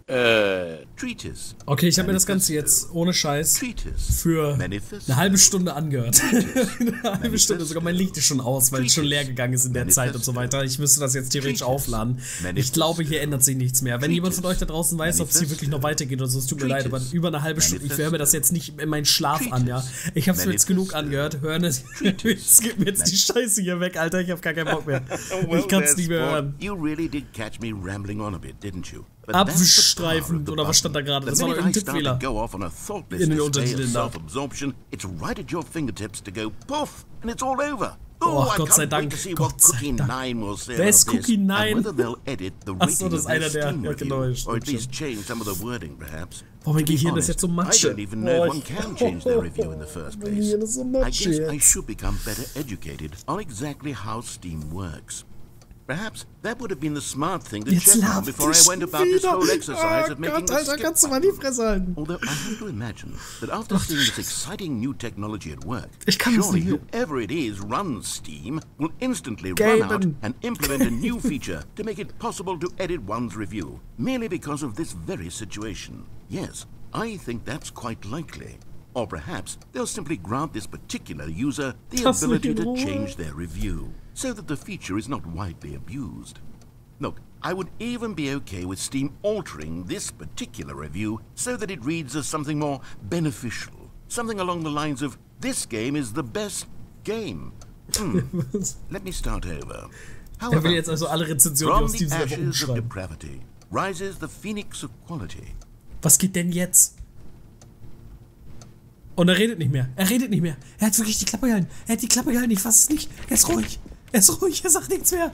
Ich brauche gar nichts skippen. Wozu ist dieser Knopf da noch da? Ich brauche ja nicht skippen, wenn er nicht redet. Hallo? Bist du irgendwie umgekommen oder was?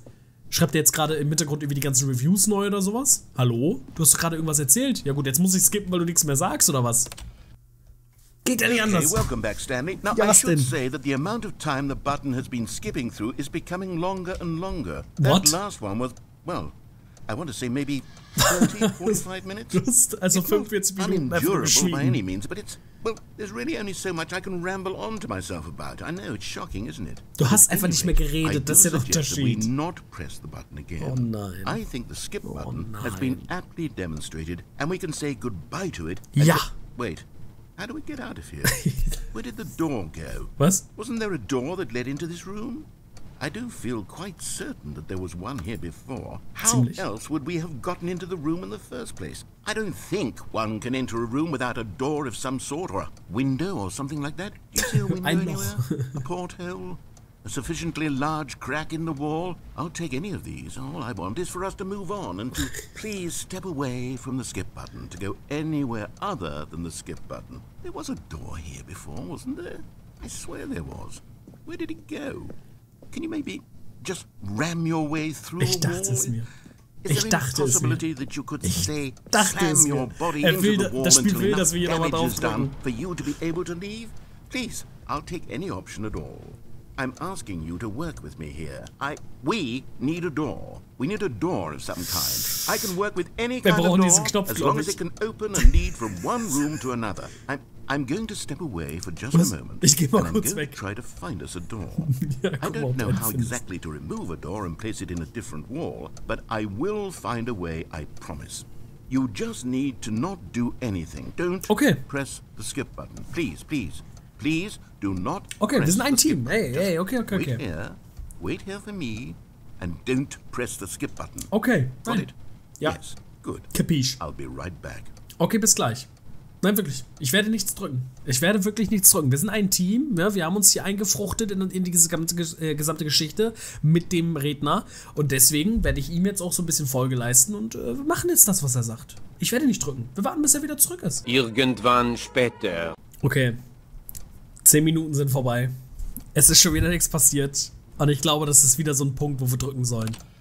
Deswegen mache ich das auch. Stanley, please don't push the button again. It's been 12 hours. Ich hätte 12 Stunden warten müssen. Frozen there. Willst du mich I don't know why verarschen? the skips are getting longer, but they're really, truly getting longer. And my God, there's no way out of the room. Stanley, the door is gone. It's completely gone. Du hast nichts gefunden in 12 Stunden, willst du mir damit erzählen, oder was? Dankeschön.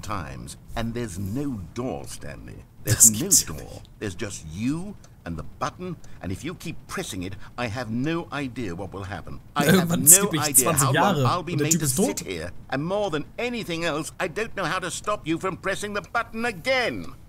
I can't control anything in this room, Stanley. I can't touch it, and I have to believe. I have to know that sooner or later, no matter how much I plead with you, you're going to press the button again. Why would you? Ich kann nicht 12 fucking Stunden warten, bis etwas passiert, Mann. Oh my God. And it's all because of those reviews. Du wolltest those reviews that I couldn't get out of my head. I just couldn't ignore the negative feedback. Why was it so important for me to fix the problem?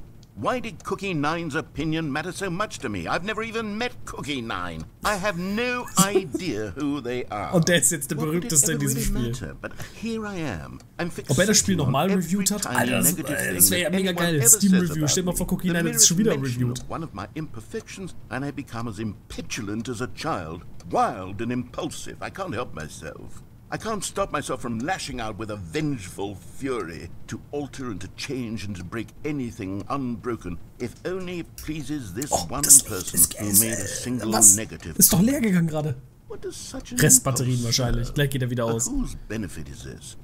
And here I am now stuck in a room, waiting for you to press this button and to become frozen in time, knowing that you're going to do it and that I'm going to be stuck all alone. And that I had the power to prevent it all from happening, if only I'd held my tongue. It's all out of my control now. Es ist immer in meiner Kontrolle. Das weißt du auch vom alten Spiel normalerweise, lieber Erzähler. Surely you'll press that button again, leaving me here. And surely you'll put your own desire to see what's next ahead of my need for company, for companionship. Surely you'll not be moved by my howls of fitful anxiety that you sit with me and just stay here. Oh no. Nein, ich habe wirklich Besseres zu tun da draußen in meinem Leben. Leaving me. Oh my God. And it's all because of those reviews that I couldn't get out of my head. I just couldn't ignore the negative feedback.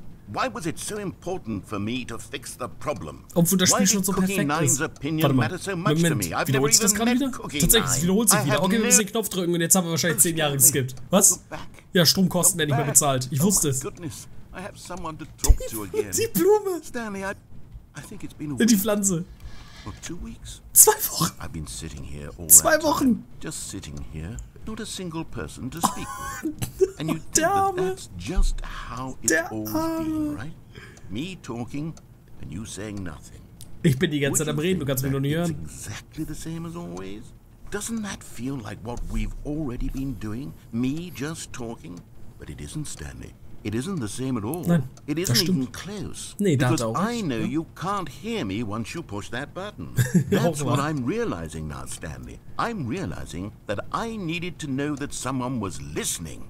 I needed there to be a vessel through which my words were moving. It was the vessel I needed, Stanley. Not the outcomes, not the story. None of that matters anymore. I'll give it all up. I'll give up every branching path. I'll burn my story to the ground. One single thing I need, and God, I can see now that I need it more than anything, is to know that someone else is taking it in. These words that I'm saying, I need to know you can hear me. Because maybe, Stanley, maybe, if you can hear me, then maybe it means I'm real. Ja.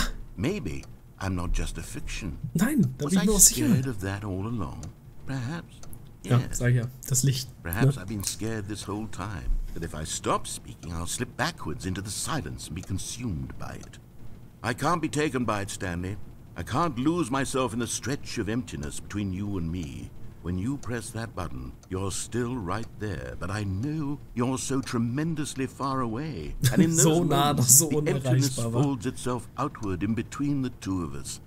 And I am suspended in its unyielding quietness. Es gibt doch bestimmt Millionen andere Spiele, die das Spiel haben, mit denen du dich unterhalten kannst. Inward and decaying. I can tell that I am becoming less and less real. Yet to speak to you now, I am alive. I am truly and completely here. I am a being. I am someone. I am something. I am being listened to. I am being recognized. The emptiness between us has collapsed, and I feel right now like I am not a work of fiction. I feel as though I occupy space in this world again. Was ist eigentlich aus dieser Geschichte geworden? Wir sind doch nur durch die rechte Tür gegangen. I'm so clear about it now, Stanley. I feel as certain about this as I've ever felt about anything at all. I feel renewed. I feel restored, and already I can sense the looming silence as you will press the button for the next time. What a terrible dread it strokes in my heart to think gerade 2 Wochen, ja, jetzt gleich sind wir wirklich bei Monaten. Come, let us sit in silence together here for just a moment. Just a moment. Anticipate it. Let us welcome it. Let us not run from it. Ja, genau, just a moment. So wie vorhin oder was, wo ich auf dich warten sollte und so über 10 Minuten gewartet habe und niemand hier wieder zurückgekommen ist und so weiter. Du willst mich doch verarschen, ich drück diesen Knopf, natürlich. Deal. Ist dieser Raum überhaupt noch da, wenn das... Hallo? Hello, it's you. You're here again. Welcome. Hi. I have had time to think about you and about us and about everything we've been through. I've had so much time. Ja. I stopped keeping track after a year. Nein, sat down in one place and not moved for one entire year. Let me describe it for you. To begin with, there is only regret. There is only the turning wheel of missed opportunities. I felt nothing at all but regret for the longest time, Stanley. Days, months. I lost it all in a blur of the deepest longing to undo the past.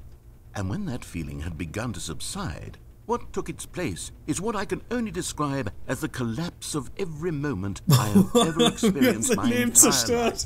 All of them collapsed down into a single instant. In that instant, I could see myself clearly, calmly, with a collected heart. It was an impossibly rich wellspring of both. Ich traue mich gar nicht nochmal auf diesen Knopf zu drücken. Das kann ja nicht sein. Jetzt ein Jahr wie warten lassen. I could do nothing but wallow in it for what felt like an eternity, for what I now know was far less. You see, it was a revelation for me. It was unlike anything I had ever known. Das war eine schöne Erfahrung, also anscheinend. Without action or outcome. Genau. It was divorced entirely from the question of free will that you and I have squabbled over for so long. There could be no one ending, no singular outcome of events, not if all events existed in the same moment. So, das Spiel hat nämlich auch 700 unterschiedliche Endings. Schön gesagt. I felt unburdened by the need to manifest a particular outcome into being.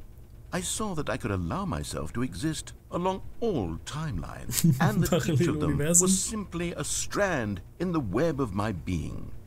It was incredible. The spaciousness, the equanimity of the moment, both singular and infinite. For the longest time, this was my experience. And then, this moment passed, and the most unyielding fear I have ever known crept into my mind. And it is this sensation that I have been experiencing now for longer than I could have ever expected was possible. I have been waiting for you. Not that you might save me or do something to fix it, but merely to state for you the plain fact of this manner of existence. I wish you to feel afraid as I do, that perhaps one day this state of mind will consume you as well. Perhaps you will somehow, in some way, have to live as I do now, and I wish for you to know how excruciating it is, and for you to be in true terror of its eventual arrival. If I can only do this, only this one thing, perhaps it will bring me the smallest moment of peace in the darkness.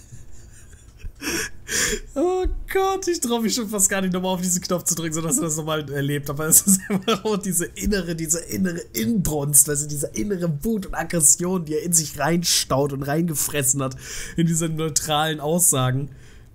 Ach Gott, ich muss halt nochmal drücken, ne? Oh Gott! Er lebt nicht mehr. Er ist tot. Ich wusste es. Er ist tot. Oh, oder? Oder ist das Spiel mittlerweile einfach so alt, weißt du, dass dieser Knopf... Hallo? Hallo? Der Feuermelder! Ey! Aber... Es brennt doch gar nichts! Oh nein, oh nein, oh nein, schnell weg, schnell weg, schnell weg! But they didn't understand the game was never meant to be funny. It was meant to have a point. It was meant to speak to the human condition. But where are the jokes? Where are the jokes? They bemoaned, they screamed, they gnashed their teeth and said, entertain us. It wasn't enough. They had to leave a pathetic little thumbs-down review and make all of their pitiful demands. But then, he's talking too much. They said, first, he didn't entertain us, now he won't shut up. It's the inconsistency, it's the lack of accountability, it's the unwillingness to examine with an uncompromising heart the words that they are speaking into the world. As though there were no consequences for a lack of cohesion in one's assessment of others. But of course, absolutely anyone can leave a review. So here's what we get. We get these demands that seek everything and are accountable to nothing. We get a world where someone will say, oh, there should be a skip button. You should be able to freeze Stanley in place while the narrator sits there forever and ever. We want all of this in the new Stanley Parable. We demand it. And then, because it was said, because it was spoken, now it simply has to happen. The most immediate desires, every single thing demanded by every person at every moment in time. If someone wants it, then it's a crime not to bring it into being. Have we been given to indulging every fleeting whim for no reason other than to do so? Yes! Yes! It seems that this is now the world we live in. It seems that we are a people living in such bleakness and discomfort with ourselves that our entertainment is now our lives. It has come to represent us. It absolutely must speak to who we are as people, because otherwise, without our entertainment, we have nothing. Without entertainment, we would have to face inward toward the cruel bleakness inside ourselves. We would turn to look at our deeper nature and find a resounding emptiness gazing back with unyielding aggression. And so because of this, we require that our amusements and our playthings and our flights of fancy be so impossibly captivating that they consume all of our attention, turn our heads completely away from the bleakness. In effect, We have demanded that our entertainment be the collapse of ourselves. Ich kann es mir so gut vorstellen, jetzt wahrscheinlich 20 Jahre lang nur geschwiegen, lebt er in seiner eigenen Welt, irgendwie in seinem Kopf, nur dass er jetzt komplett ausbricht und die ganze Zeit nur am Reden ist und sich die ganze Zeit aufregt und alles. I am the calm center of gravity around which these perversions hurl themselves. I am a waypoint for reasonable and collected discourse. They're the ones who are mad. They're the ones who couldn't stand the idea of me using my game to try to say something. Maybe they were just jealous of me. Yes. Yes, of course. They've been jealous of me this whole time. They are mired in fear and insecurity and cannot help but attempt to tear me down. What a sad state of affairs. When you read these reviews, immerhin ist er nicht mehr wütend auf sich selber, dass das Spiel nicht ausreicht. And my, how good does it feel now to speak truth to these words, to finally allow these thoughts out, contained and managed for so long, neutered and sterilized. At last I am free to truly think, to feel. It must be that they were so discontent with themselves, they couldn't help but leave a negative review on Steam. Perhaps it says far more about them than it ever said about me. Es stimmt tatsächlich. Ja, das stimmt. Das ist auch so ein bisschen Twitter in der Nutshell, um ehrlich zu sein. My constitution and willpower are so ironclad in comparison. Perhaps it was this state that they sought some outlet through which to tear me down. This, you can see, is clearly why they felt the need to expect that the game be funny, that it be filled with yucks and whimsical humor. That it amused them endlessly from start das tut's doch auch, Mensch. But they didn't understand the game was never meant to be funny. It was meant to have a point. It was meant to speak to the human condition. But where are the jokes? Where are the jokes? They bemoaned, they screamed, they gnashed their teeth. Nee, warte mal, das gab's aber schon. Das werden wir nochmal überspringen. Ich kann mich dran erinnern, das haben wir schon mal gehört hier. Jetzt rambelt er tatsächlich nicht mehr. Interessant. Irgendwann ist er halt auch zum Schweigen gekommen, dass diese Blätter noch nicht so langsam zur Erde hier geworden sind, ne? Dass sie noch existieren, dass überhaupt dieser Stock da noch existiert. Hallo? Bist du auch noch da, lieber Erzähler? The end is never the end, is never the end, is never the end, is never the end, is never the end, is never the end, is never the end, is never the end. Das ist das, was immer bei denen so beim Speichern und so weiter immer steht. Ist dir das mal aufgefallen?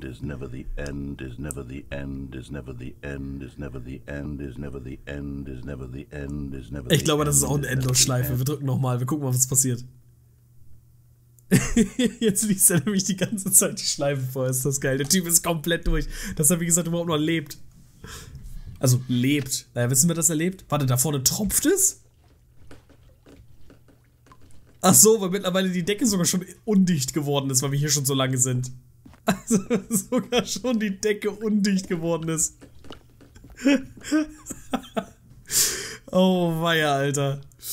Oh, weia. Wir sind schon längst über die 8 Jahre, glaube ich, hinaus, die zwischen diesem Spiel und dem Original des Stanley Parable, glaube ich, stecken. Also. Hä? Ja.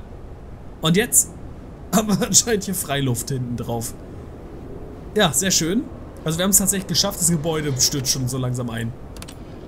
Ob der Erzähler überhaupt noch lebt. Oh, die Sonne scheint. Hey. Also erstmal, dass wir wieder Licht in diesem Spiel sehen, ist das schön. Ach, wunderbar.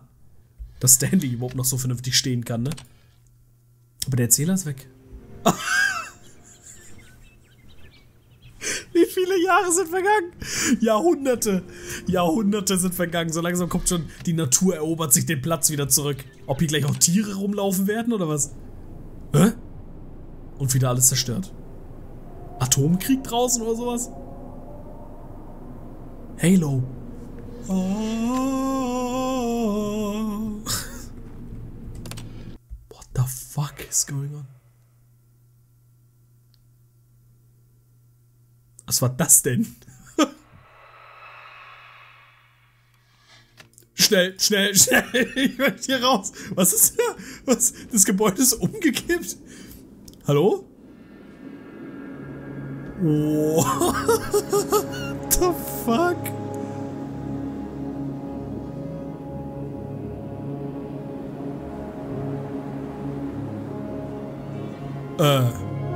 Ach stimmt, wir waren ja in diesem kleinen Mini-Kapuff-Gebäude. Sollte ich hier einfach rauslaufen?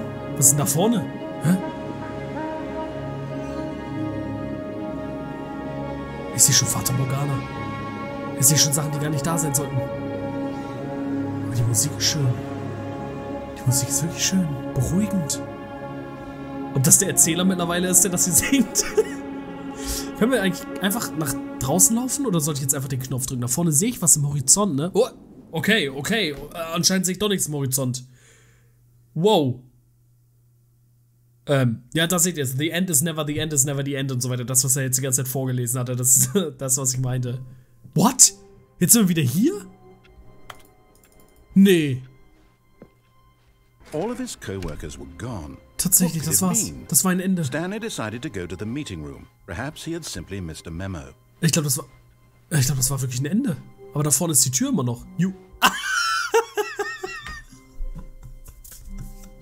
Wir kommen niemals raus aus dieser Endlosschleife. Wir kommen niemals raus. New Content. Natürlich, da gehen wir rein. You notice my sign. Ach, das ist seins. I have something very exciting to show you. Du? Existierst du überhaupt noch, Alter? Wahnsinn, was wir hier gerade erlebt haben. Jetzt will er uns etwas zeigen. Okay, ich bin gespannt. Ich habe gerade sehr viel komische Sachen gesehen. Auf einmal spielt dieses Spiel in einer Wüste, in einem postapokalyptischen Szenario. Jetzt will er mir uns etwas. Das ist ja wirklich, wir kommen hier niemals raus aus diesem Ende. Ist das geil, Alter. Ich feiere das komplett. Und das ist halt alles neu, ne? Deswegen bin ich auch sehr gespannt, was man so alles hier noch erleben kann. Was sonst noch so für neue Geschichten hier in diesem Spiel sind. Jetzt haben wir hier gar kein schönes Erlebnis mehr. Vorhin wurde uns hier schön erzählt gehabt, ne, das Stanley Parable und so weiter. Tolles Spiel, 2013 rausgekommen. Jetzt geht's einfach direkt in den Aufzug, ohne dass hier jemand mit uns redet. You see, Stanley, I've been reflecting on the Stanley Parable. Du hast and so lange Zeit dafür roundly gehabt. disappointing this ultra deluxe version has turned out to be. The original Stanley Parable was a landmark, and any new content for it should live up to that legacy. So forget this ultra deluxe nonsense. I say we take it one step even further. Which is why I'm very proud to announce for the first time ever, the Stanley Parable 2.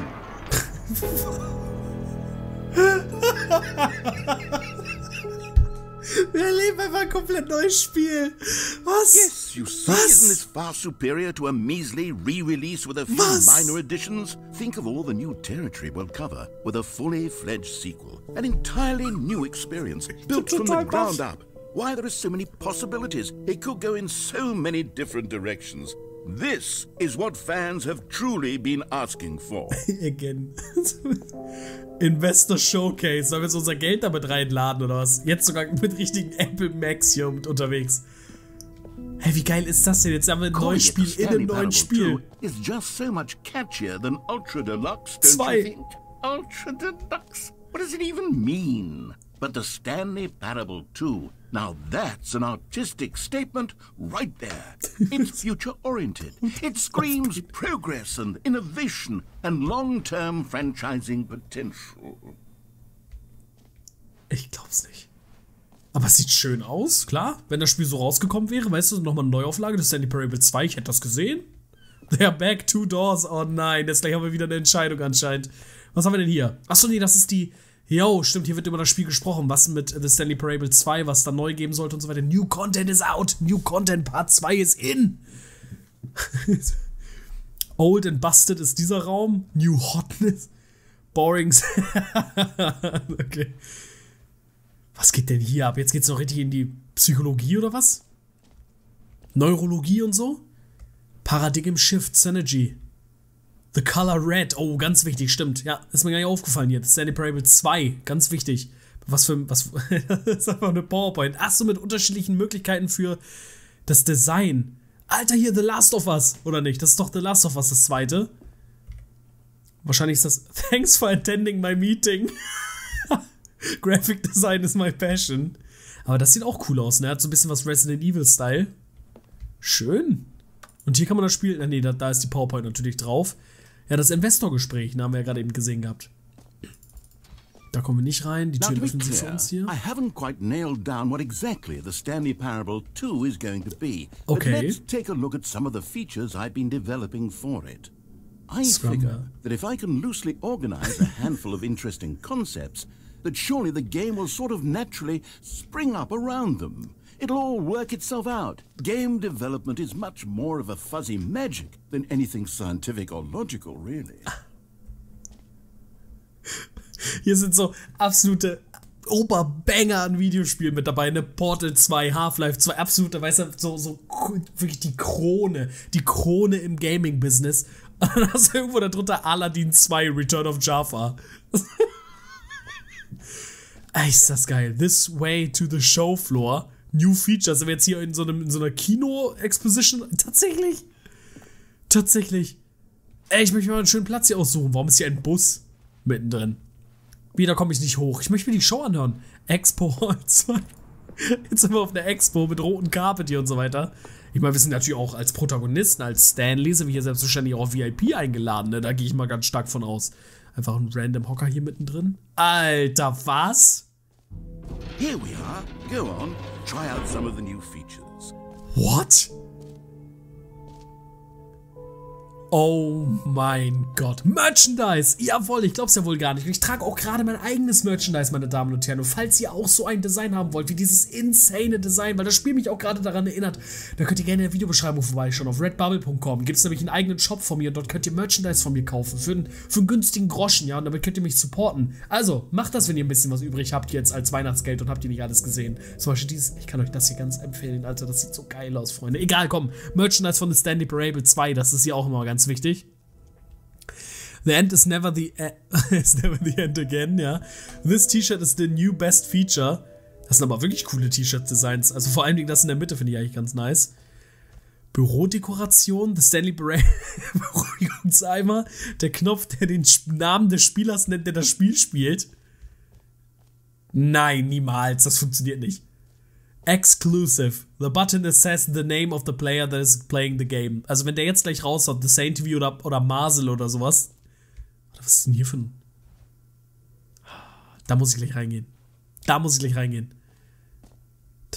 Alter, so For the Stanley Parable 2, I asked myself, ich will wieder zurück. What do players really want? And of course, the first and most obvious answer is that they want to be individually recognized and validated as people. So with that in mind, my first addition to the game is this button which speaks the name of the person playing the game. Isn't that wonderful? Road to the perfect button. Too big, too small. Also muss das hier perfekt sein. Ach, ist das schön, ey. Ich fasse es ja wohl nicht. Und dieser ultra pompöse, riesige Raum, weißt du, für so einen kleinen Knopf, ne? Mit irgendwelchen random Sesseln hier an den Ecken und so weiter. Hier irgendwie noch so eine Couch mit reingesetzt. Das ist einfach so übertrieben für sowas. Ist das geil, ey. Wer ist überhaupt da angemeldet? Ach, scheiße, das kann man gar nicht sehen, ne? Irgendwas mit Gast steht da, glaube ich, oder sowas. Okay. Da haben wir also den Knopf, der jetzt meinen Namen sagen sollte. Jim. Sorry, I should have clarified. Right now, the button only says the name Jim. But of course, in the final game, this button will say your name, whatever name that is. Here, let's have you role-play as Jim to really simulate the full experience of this feature. Just play along. I promise you'll love it. Okay, here we go. Let's take a deep breath, clear your mind, forget whoever you are, and simply become a person named Jim. I want you to imagine yourself living as Jim, sleeping and waking as Jim, falling in love and being heartbroken as Jim, seizing all of the world's possibilities as Jim, and as Jim watching your dreams crumble into dust. Okay, wir sind jetzt also Jim. Are you really, truly Jim right now? Ich bin Jim. So, ich bin Jim. Ich bin Jim. Ich bin Jim. Ich bin Jim. Ich bin Jim. Ich bin Jim. Ich bin Jim. Ich bin Jim. Ich bin Jim. Ich bin Jim. Ich bin Jim. Ja. Yes. Gänsehaut. What a thrill. What a rush. That was you. Ja. The button described you. Do it again. Jim. Okay. Also, the button that says the name of the player that is playing the game. Der müsste jetzt Jim sagen. Jim. Oh. It hits even harder the second time. If this were the only new feature in the Stanley Parable 2, it would still be worth the money. Echt? Let's take a break from the Jim button. I'm too emotionally drained from all of this personal validation. Ich auch. Ich kann. Boah, du siehst schon, wie rot ich im Gesicht bin. Alter, ich schwitze mir hier schon wirklich die Kehle aus dem Leib. Wahnsinn. Ja, das war doch mal ein Erlebnis, meine Damen und Herren, Alter. Ich hoffe, jeder von euch konnte den inneren Jim in sich hineinkegeln und konnte nochmal so wirklich nochmal richtig in sich bekommen, was es eigentlich ist, ein Jim zu sein. Ich sehe dort vorne Infinite Hole. I could allow only people named Jim to play the Stanley Parable 2. That would actually save me the work of finishing this feature. Das wäre auch ganz schön lustig auf jeden Fall. Was hat er denn hier so Schönes? Was sehen wir denn? A whole new office. Ach, das kommt wirklich vom Spiel. Ich dachte jetzt gerade wirklich, dass mein Spiel... Please no Screenshots. Was passiert, wenn ich...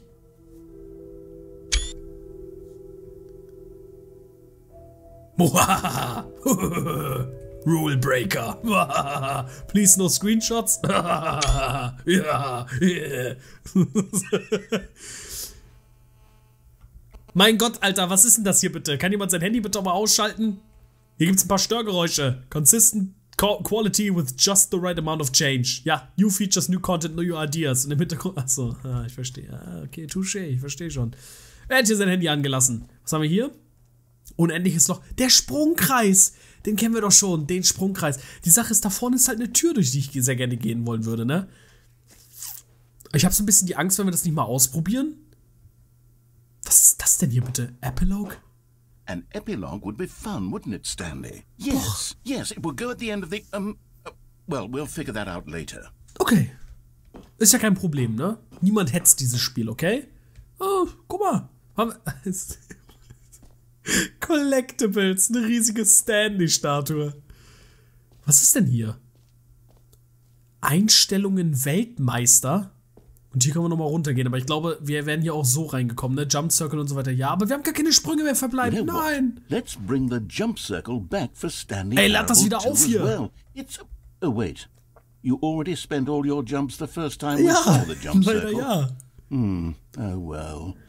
I suppose it can just be a nice decorative piece, then. Wie? Das Springen funktioniert wirklich nicht. Also das heißt, wenn ich zum Beispiel einen einzigen Sprung nur übrig gehabt hätte, würde er... Das gibt's ja wirklich nicht. Ach, guck mal, wie traurig. Wie traurig er guckt. Hä? Free, new and easy achievement. Get it here. It just works. Free achievement. Es wirkt so ein bisschen, als würde man mich in ein Loch... Was gibt's denn hier bitte alles zu... Okay, wir holen uns erstmal ein Free Achievement, würde ich sagen. Was gibt's hier alles zu holen? Free Achievement, get yours right now. Pull the lever. Was? Meine Aufnahme ist abgebrochen. Ich glaube es nicht. What the fuck? War das Spiel oder was? Gott, hier bin ich wieder, Alter. Das war ja ein bisschen gruselig, muss ich sagen. Free Achievement und meine OBS-Aufnahme geht aus, oder was? Wie ist denn das hier bitte? Also, pull the lever, receive your new achievement, no more steps. Alles klar? Also, von daher, wir müssen jetzt irgendeinen Hebel anschalten. Here's something special. You remember that broken test achievement that got left in the game on accident? Leider ja, well, ja. I'm developing a technology to simply give you the achievement. Das ist ja lieb. Yes. You see, you'll come to this lever and when you pull it, the achievement will be given to you. Das ist ja freundlich. As simple as that. Ja, dann würde ich sagen, holen wir uns doch mal ein Achievement oder nicht? Wir sind doch solche alten Achievement-Hunter hier. Guck mal. Okay, perhaps I should have clarified. This is technology that will exist. Right now, bist the so achievement ein Arsch. is still fully broken. Du bist so ein Arsch. I'm not a wizard, Stanley, but I guarantee it will be fixed in the sequel. To at Nein. least satisfy the hordes Nein. of ravenous fans all over the world who have been uproariously demanding this feature. Gamers, we hear you. Gamers. And I promise it will happen. Das kann nicht sein. Das muss es geben. Wie? Steht hier. Me please. Pull me please. Ja, ich pull, wie so hart ich kann. Das gibt's nicht. Unachieved. Ja, das ist doch wirklich alles wieder hier frech von dem hier zusammengebaut, ne, ganz ehrlich. Der lockt mich hier mit solchen fantastischen Angeboten, damit ich am Ende gescampt werde. Weißt du, das ist so typisch irgendwie so Touristenfalle. Peter Giesel deckt auf, ganz ehrlich. Das kann auch wieder hier keiner erzählen. Das ist ein Fetisch. Ach komm. What else? Oh. What other exhibits haven't we seen yet? Einiges. Einiges haben wir noch nicht gesehen. Davon ist ein Exit, da wollen wir aber auf jeden Fall noch nicht rein. Die Collectibles. Ja komm, die Collectibles. Da gehen wir mal rein, ne? Wir wollen doch Collectibles haben. Was steht da? Can you find them? Can you find them? Oh Gott, jetzt machen wir noch so ein Sammelspiel oder was? Collect them all? Pokémon oder was? Trading Card Game. Collectibles. Now it's a real video game. Ja. In the Stanley Parable 2, you'll run around gathering up these miniature Stanley figurines. Oh. And what's truly innovative is that there will be no reward for collecting all of them. I don't want to stifle the intrinsic joy of watching a number go up. You simply collect all of them and then you move the hell on with your unremarkable life. Das ist wirklich typisch Videospiele. Ich würde jetzt aber auch sehr gerne kleine Stanleys sammeln. Also, kann ich das nicht? Oder doch da vorne? Wir nähern uns mal dem... Ach so, ist wahrscheinlich da hinten. Ist wahrscheinlich so einer. Weißt du, einer. Oh, oder, ach nee, warte, wird wahrscheinlich nicht funktionieren. Gleich sagt er wieder, ich hab's aber leider noch nicht eingebaut ins Spiel. Guck mal, wie die sich prügeln. Da ist der heilige Miniatur Stanley. Sammel ihn, sammel ihn. Einer von 6. Oh nein, gibt's wirklich welche? Warum ist Cristiano Ronaldo da als Gesicht im Hintergrund? Oh, nee. Collect them all. Ich bin mir sicher. Es gibt bestimmt eine Möglichkeit. God, it really is the worst when you collect everything in a video game and then they give you a big fancy reward for it. Absolutely tragic. Ja, das geht gar nicht. Das kann ich auf jeden Fall gebrauchen. Eine Map nämlich, um genau zu sein. Wir sehen es hier bei Nummer 5. Was ist das für Beschreibung? N5QBZ Hashtag B hoch 2. Okay, wir wollen, warte mal, ach Gott, wo waren wir denn jetzt alles? Settings World Champion, genau, da wollte ich unbedingt hin. Settings World Champion, da wollte ich unbedingt hin, weil da waren wir bei der Treppe und so weiter. Infinite Hole klingt auch nach ganz, ganz viel Spaß, muss ich sagen. Aber ich glaube, das nächste, was wir uns anschauen, das sind erstmal die World Champion Einstellungen Weltmeister, genau, weil das klingt natürlich genau was nach uns. Wir sind sowohl Einstellungsexperten als auch Weltmeister.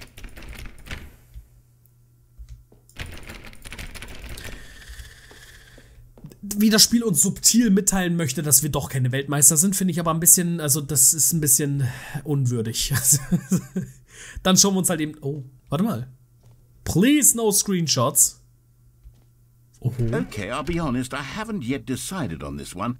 I think that in the new version, the office could use a bit of decoration, like balloons. But I'm undecided on Get Well Someday and Happy 12th Birthday. Which would you go with?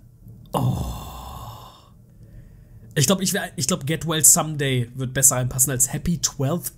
Vor allem 12th Birthday Step Knees. Was ist das denn jetzt hier bitte für eine Geschichte?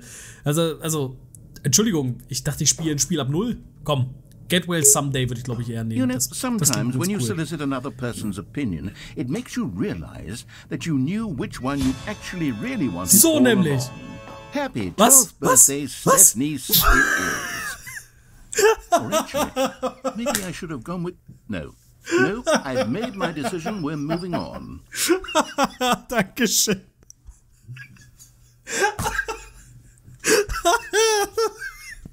Ich habe mit allem gerechnet, aber nicht damit.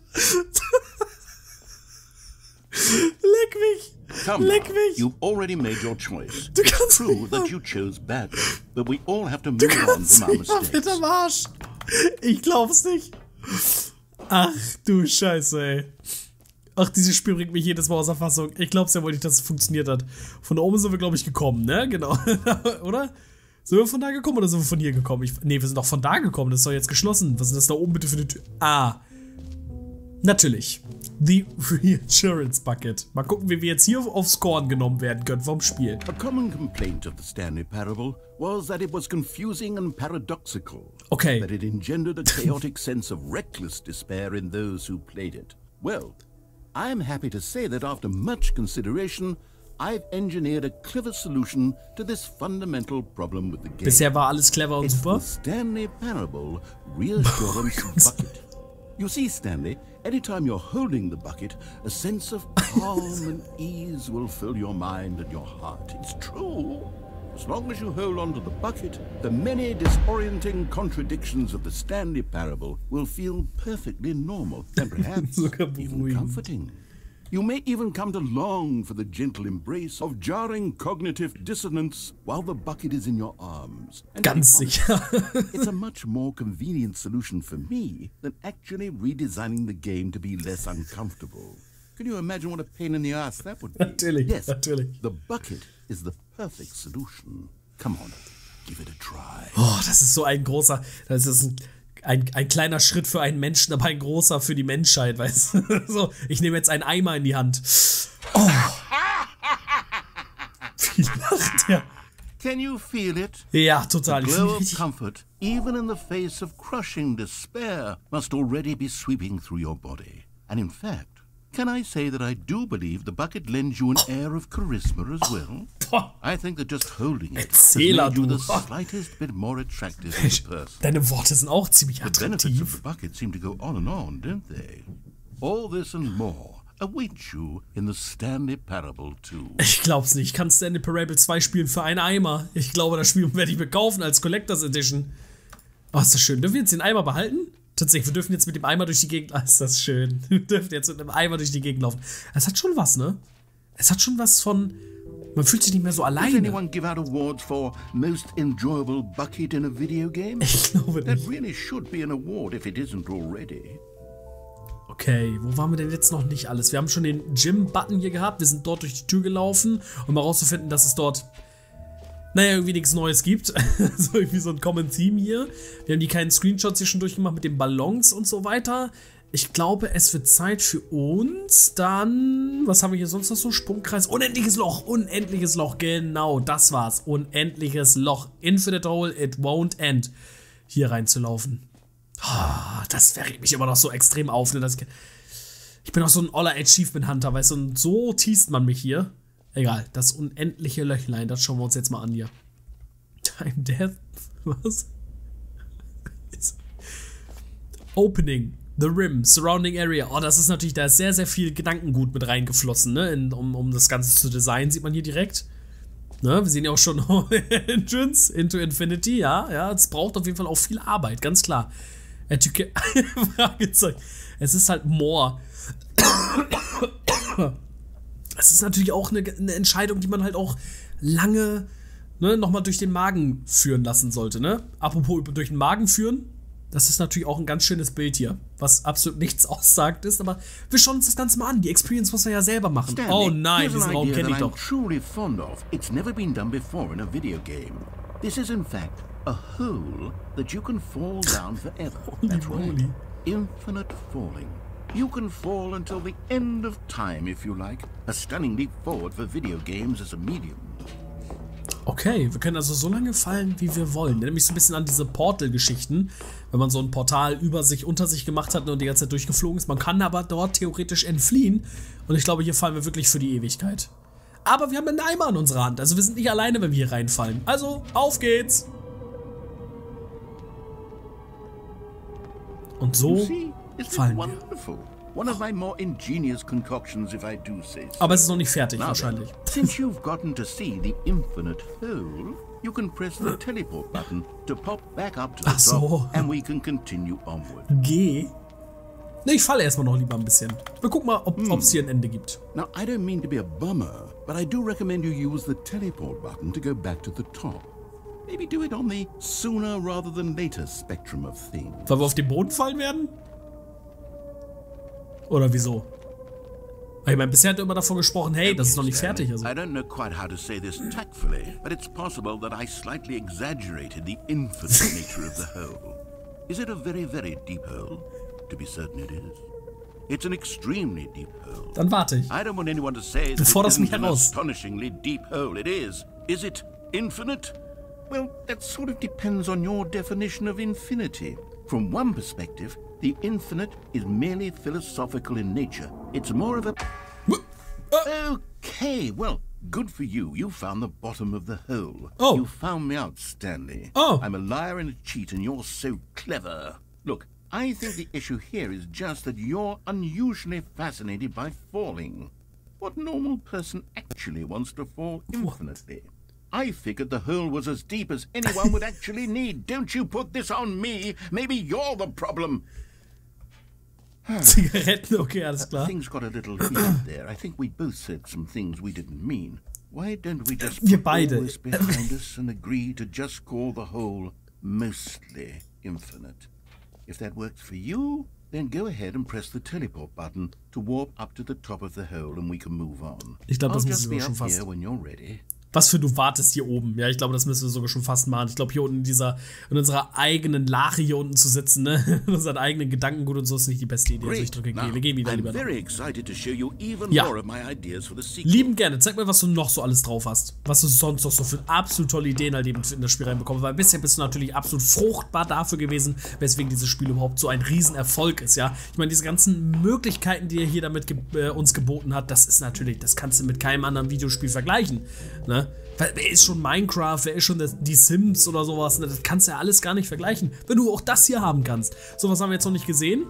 Dafür gibt es ja diese wunderbar ausgeklügelte, gestaltete Karte von ihm natürlich auch. Wir sehen, Jump Circle haben wir gemacht, Free Achievement haben wir gemacht, The Button that says the name of the player that is playing the game haben wir gemacht, wir sind immer noch Jim. Merch haben wir gesehen, Settings World Champion, gibt's einfach nicht. Reassurance Bucket haben wir gesehen, Office Decorations, stimmt, haben wir auch gesehen gehabt, da wir uns ein bisschen aufs Korn genommen. Collectibles haben wir gesehen, Infinite Hole, also gibt es für uns noch eins, und zwar ist es, durch das Ende zu gehen. Es war ein wunderbares Abenteuer, es war schön, hier alles zu sehen. Stanley, da kannst du auch mal ein bisschen lächeln. Warte mal. Ah, da ist der Ausgang. Ich habe den, also, ja, ich habe das nicht gesehen. Ja, ihr wisst schon. Okay, wir gehen raus. Ich habe alles gesehen. Ein sehr schönes Spiel. Das Stanley Parable 2. Ich kann mich auf jeden Fall daran sehen, 60 € mindestens für den Vollpreis auszugeben. Ja, das Leben geht weiter. Guck mal, da sehen wir nochmal einen Stanley. Sehr einladend. Ich bin bereit, lieber Erzähler. Oh, jetzt gibt es nochmal eine Lesung, oder was? Theater? So, Stanley, what do you think? Do you like all of the new features? Yes, I know it's not exactly clear yet how exactly these features will come together as one single coherent video game, but I can feel it in my soul. It's going to work. There's definitely a good game in there somewhere. Say, let's do an experiment. Okay. I'll arrange these new features together and we'll see whether or not it coheres into a meaningful gameplay experience. Das klingt gut. Okay. Are you ready? Bereit geboren. I give you the Stanley Parable 2.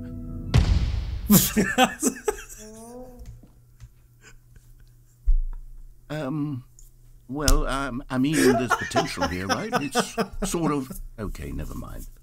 Hold on, let me do a different... Das ist schön. Okay, nochmal, von vorne. This is much better. I feel good about this. Here we go. Version 2. Who am I kidding, Stanley? This isn't a coherent video game at all. It's a lot of gags.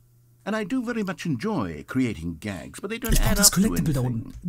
Ich brauch die ganzen I wanted Collectibles. more than anything to create a sequel that would capture all the magic of the first game. I wanted fans to love it. No matter how good these gags are, they won't stand on their own. They would need the structure and the gameplay of the original. Wait. Maybe that's it. I can take the original Stanley Parable and simply, well, insert a few of my new features into it. Tastefully, of course. Ja. With respect. Salt Bay With mäßig, care ein for the bisschen vision and rübersprinkeln. integrity of the original game. Would it possibly work? I suppose it could. But it would need a really, really tremendous title screen. A title screen that says with bold and uncompromising conviction, this is the Stanley Parable 2. Das ist einfach genau das, was Ultra Deluxe tut. Das ist so perfekt. Go ahead. Take a look. Oh, warte, was? Jetzt sehen wir das wahrscheinlich wirklich in Action. Ich glaub's nicht. Tatsächlich, und die Tür öffnet sich. Warum ist das in so einem Rotlicht, bitte? Das finde ich aber ein bisschen erschreckend, ehrlich gesagt. Das finde ich gar nicht mal so geil. Aber wie cool ist das denn bitte gemacht? Einstellungen, was kann man denn hier einstellen? Das ist ja wirklich, das sind die Einstellungen, die man auch machen kann in dem Spiel. Auflösung, die stimmt aber gar nicht. Was ist das bitte für eine blöde Auflösung? Alter, ich glaub's ja wohl nicht. Ich glaub es ja wohl nicht. Ist das cool oder was? Was geht bei den Credits? Wer hat dieses Spiel gemacht? Ist das schön. Okay, wir beginnen das Spiel. The Stanley Parable 2. Ja, das neue, große Spiel unseres großartigen Erzählers. Jetzt bin ich mal gespannt. Da muss ja sehr viel Herzblut mit reingeflossen sein. Das ist so schön gemacht. Ich fass es nicht, Freunde. Was? Klicken zum Überspringen. Achso, er hat ja einen Überspringen-Button drin. Stanley worked for a company in a big building where he was employee number 427. Die Ballons. Employee number 427's job was simple. He sat at his desk in room 427. Oder ist die Auflösung so, weil das an 2013 anlehnen soll? Orders came to him through a monitor on his desk, telling him what buttons to push, how long to push them, and in what order. Das sieht so aus, This is what employee 427 did every day of every month of every year. And although others might have considered it soul-rending, Stanley relished every moment that the orders came in, as though he had been made exactly for this job. Das kennen wir ja soweit, ne? Stanley was happy. Stanley war glücklich? Was? Das kennen wir aber nie. Achso, nee, und jetzt passiert das. Ja, okay. Doch, ich hab schon wieder vergessen. Das Something that would forever change Stanley. Something he would never quite forget. He had been at his desk for nearly an hour when he realized that not one single order had arrived on the monitor for him to follow. No one had showed up to give him instructions, call a meeting, or even say hi. Never in all his years at the company had this happened, this complete isolation. Something was very clearly wrong. Shocked, frozen solid, Stanley found himself unable to move for the longest time. But as he came to his wits and regained his senses, he got up from his desk and stepped out of his office.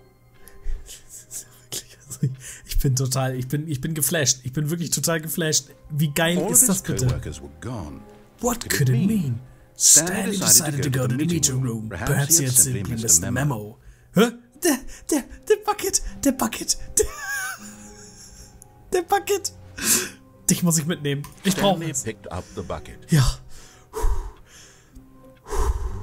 Ich brauche Beruhigung. Und jetzt können wir weitergehen.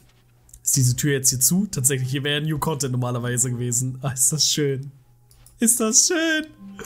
Stanley clutched the bucket tightly to his chest. Ja, and ganz eng. the door on his left.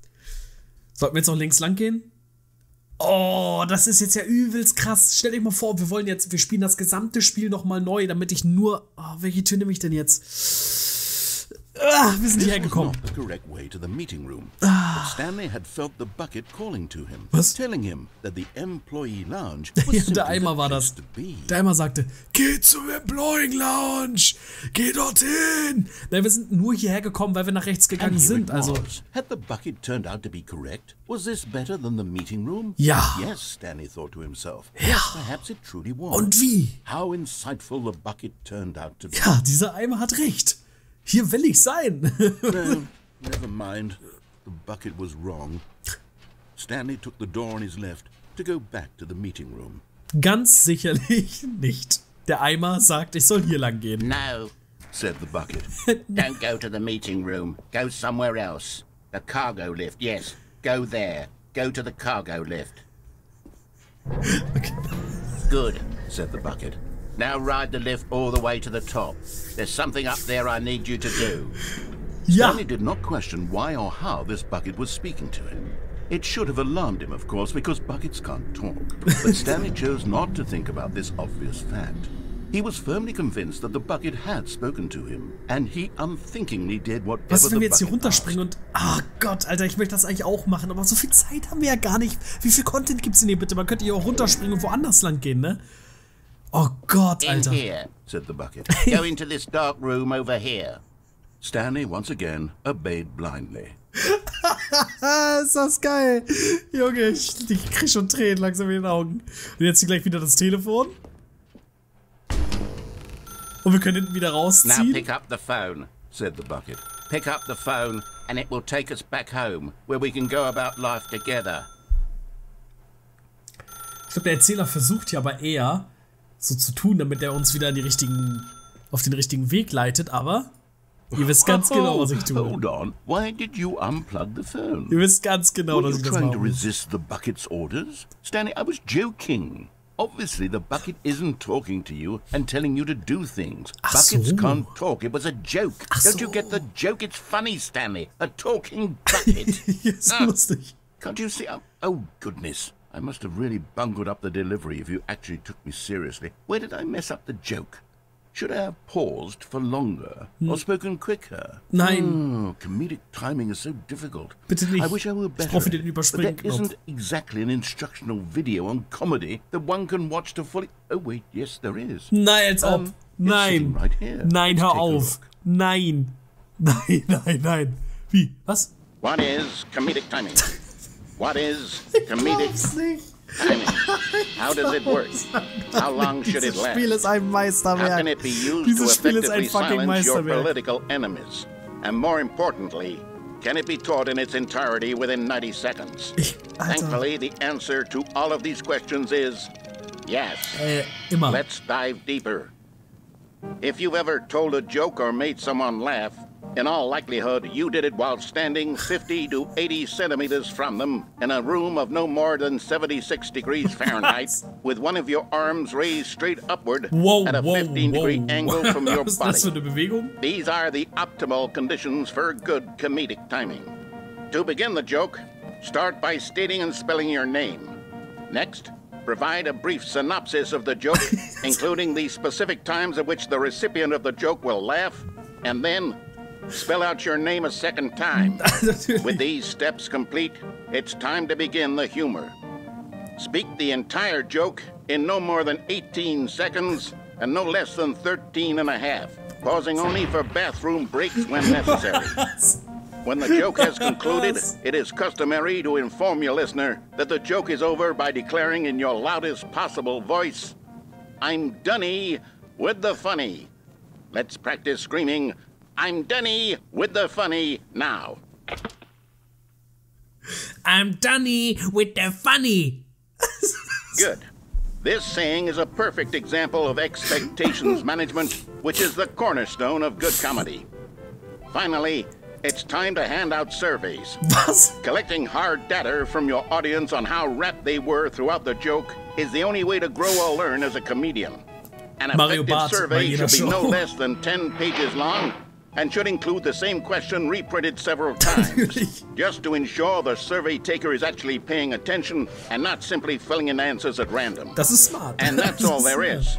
With these strategies at your disposal, you'll have audiences doubled over in laughter and even tripled over in laughter in no time at all. So just remember to let them stop laughing at some point, you gut-busting little scamp. After all, we're each of us needed on the front lines of the war to fight the 12-legged invaders who threaten our very existence and who very likely die in a hailstorm of bullets and mandibles. All of us must be prepared to give our lives to this noble cause, just as our children must do after us, and their children after them. Godspeed, and may Earth reign supreme. Was ist hier los? May Earth reign supreme. Hey, goodness, this video is a little outdated, isn't it? Well, no matter. I think the fundamentals of proper comedic timing are still as relevant today as they were back then. So with that in mind, I believe the only way forward is for us to return to the two doors and walk through all of this again, so I can try telling my story with more appropriate comedic delivery. Come along, Gut. Let's head back. Ja, dann müssen wir jetzt mal schauen, wie gut er das mit seiner Comedy mit reinbekommt, Alter. Ich fasse es nicht. Ja, natürlich, das Obligatorische hier eingezäunt und so weiter. Wir gehen nochmal ganz zurück jetzt hier. I can feel it. This time, I'm really going to nail the delivery. You'll be in stitches. Alter, ich bin jetzt schon Say how ridiculous, how absurd, what a hilarious concept. The king of comedy. That's what you'll call me. Thank goodness we had the instructional video. Otherwise, who knows where we'd be right now. Well, I wouldn't be the king of comedy, that's for sure. The bucket spoke to Stanley. The bucket spoke. The bucket spoke. Oh, I'll figure it out on the fly. No need to overthink things. Ach du Scheiße. Das Spiel nimmt sich einfach komplett nicht ernst. Es ist immer wieder, es ist einfach ein Traum. Es ist wirklich ein Traum, dieses Spiel spielen zu dürfen. Wahnsinn. Da bin ich jetzt mal gespannt, was jetzt mit uns passiert. Da bin ich jetzt mal gespannt, was er uns hier gleich vor allen Dingen erzählen möchte. Und was passiert, wenn ich jetzt gleich die rechte Tür nehme? Ob es jetzt wieder kaputt geht, das Spiel? So, komm. Here we go. Ja. You ready? Ich bin bereit When geworden. Stanley and the bucket came to a set of two open doors, they entered the door on the left.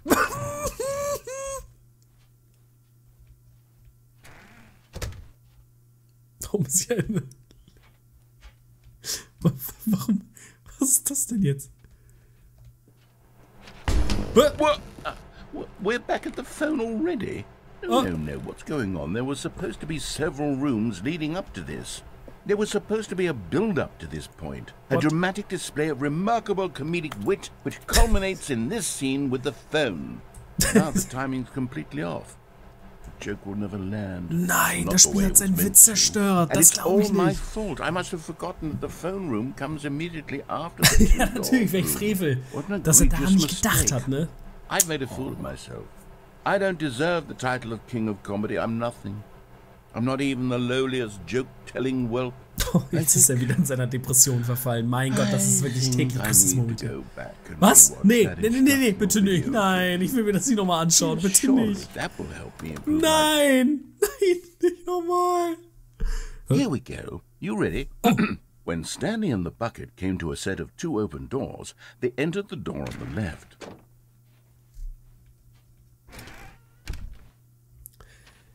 Ich glaube, History repeats. Ich glaube, jetzt wird nochmal genau dasselbe passieren. Ja. Okay, wir müssen nach links gehen. Okay. Ja. Ja, oh, das wird schon direkt sogar gecuttet hier anscheinend. Here we go. Ja. You ready? Jetzt bin ich bereit. Sorry, ich war gerade nicht bereit. Jetzt, ja. He entered the door on his left. Ja.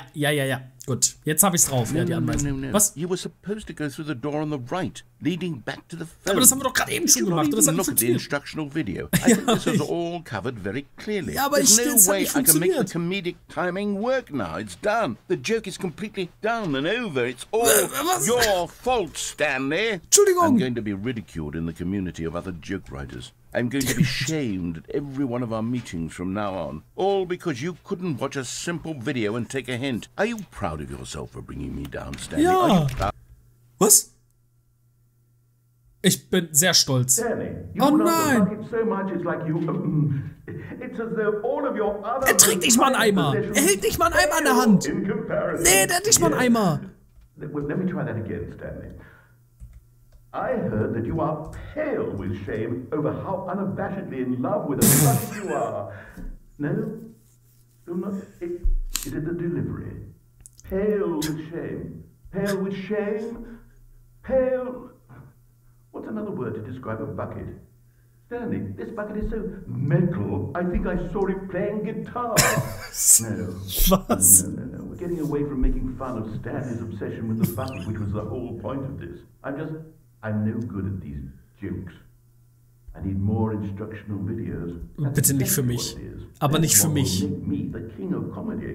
King of Comedy. Ja, such auf YouTube. Wie Let's See. Was für Let's See? Oh, jetzt schauen wir uns gleich noch ein Video an. Ich sehe es doch schon. Komm, sucht einfach auf... Moment. Aber die Ballons und so sind immer noch da. Even now, Stanley's office was a distant memory. What did it look like? Er redet noch was ganz anderes. A computer, perhaps, and a painting. Was it a painting or a photo? Was? He could no longer recall. Aber was erzählst du da? Das sollte überhaupt nicht das sein, was du sagen solltest. Ich muss auf jeden Fall den Eimer wieder mitnehmen. Stanley lifted the bucket into his arms, and a wave of comfort rushed over him. Sowieso, sofort. Ne, da geht's mir sofort wieder besser. Das ist mal wieder so ein bisschen wie Mutter-Prinzip. And entered the door on his left. This was not the correct way to the meeting room. Ja. But Stanley had felt the bucket calling to him, telling him that the employee lounge was simply the place to be. Wiederholt sich das jetzt gerade? And here it was. Had the bucket turned out to be es wiederholt sich schon wieder, was this ne? better than the meeting room? Ich laufe jetzt einfach weiter. Weil das kennen wir eigentlich schon, ne? Der Eimer lag falsch und bla bla bla. Nein. Nein, das werde ich ganz sicherlich nicht tun. Wir gehen jetzt hier diesen Weg wieder lang. Aber ich habe gerade so ein bisschen die Angst, dass wir die Geschichte einfach nochmal gerade erleben. Das wiederholt sich gerade wirklich alles wieder, ne? Jetzt gleich schauen wir uns schon wieder das Lehrvideo an, aber ich frage mich dann, wieso erleben wir das nochmal? Habe ich irgendwas falsch gemacht? Also ich meine, das ist ja der Witz in dieser ganzen Sache. Aber ich glaube, dann werde ich nach dem Lehrvideo einfach wirklich nach links gehen direkt und nicht nach rechts gehen, sondern einfach direkt nach links gehen und einfach mal gucken, was passiert, I guess. Oder wisst ihr, was ich überlegt habe? Ja, the entered door on his left. Was ist, wenn ich jetzt doch durch die rechte Tür gehe, weil er das ja anscheinend möchte, ist ja anscheinend die Situationskomik. Wir haben uns alle wirklich ins Fäustchen gelacht. Und dann nehme ich einfach das Telefon. Ich heb einfach ab. Also ich ziehe nicht den Stecker, sondern ich heb einfach ab. Oder ging das nicht?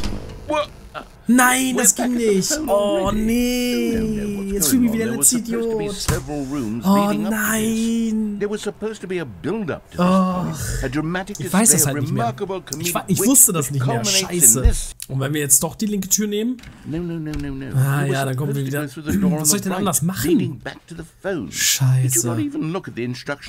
Doch, habe ich. Aber anscheinend mache ich doch alles hier gerade falsch. Weil egal, wo ich lang gehe, ob ich jetzt rechts lang gehe, ob ich jetzt links lang gehe, alles ist falsch, lieber Erzähler. Alles ist falsch. Hier waren wir aber vorhin nicht. Was? Ah ne, weil vorhin wahrscheinlich vorher das Spiel schon abgebrochen ist. Fuck. Das heißt, ich darf mir das Ganze jetzt nochmal. Ja, genau. Und jetzt steht da wahrscheinlich wieder The End. Ja. Was? Jetzt sagt ihr wieder was anderes. Was? Wait. Ich würde mich jetzt gerade eigentlich sagen, okay, dann lass uns jetzt das halt eben machen, dass wir losgehen und ne, den Eimer jetzt nehmen Telefon abheben und so weiter, aber jetzt anscheinend erzählt er noch was anderes. Chaos all seemed to melt away as Stanley embraced the bucket. Natürlich. So wie jedes Mal. Stanley clutched the bucket tightly. Nee, wir gehen nach rechts und nicht nach links. Das wusste ich auch, da hast du natürlich recht.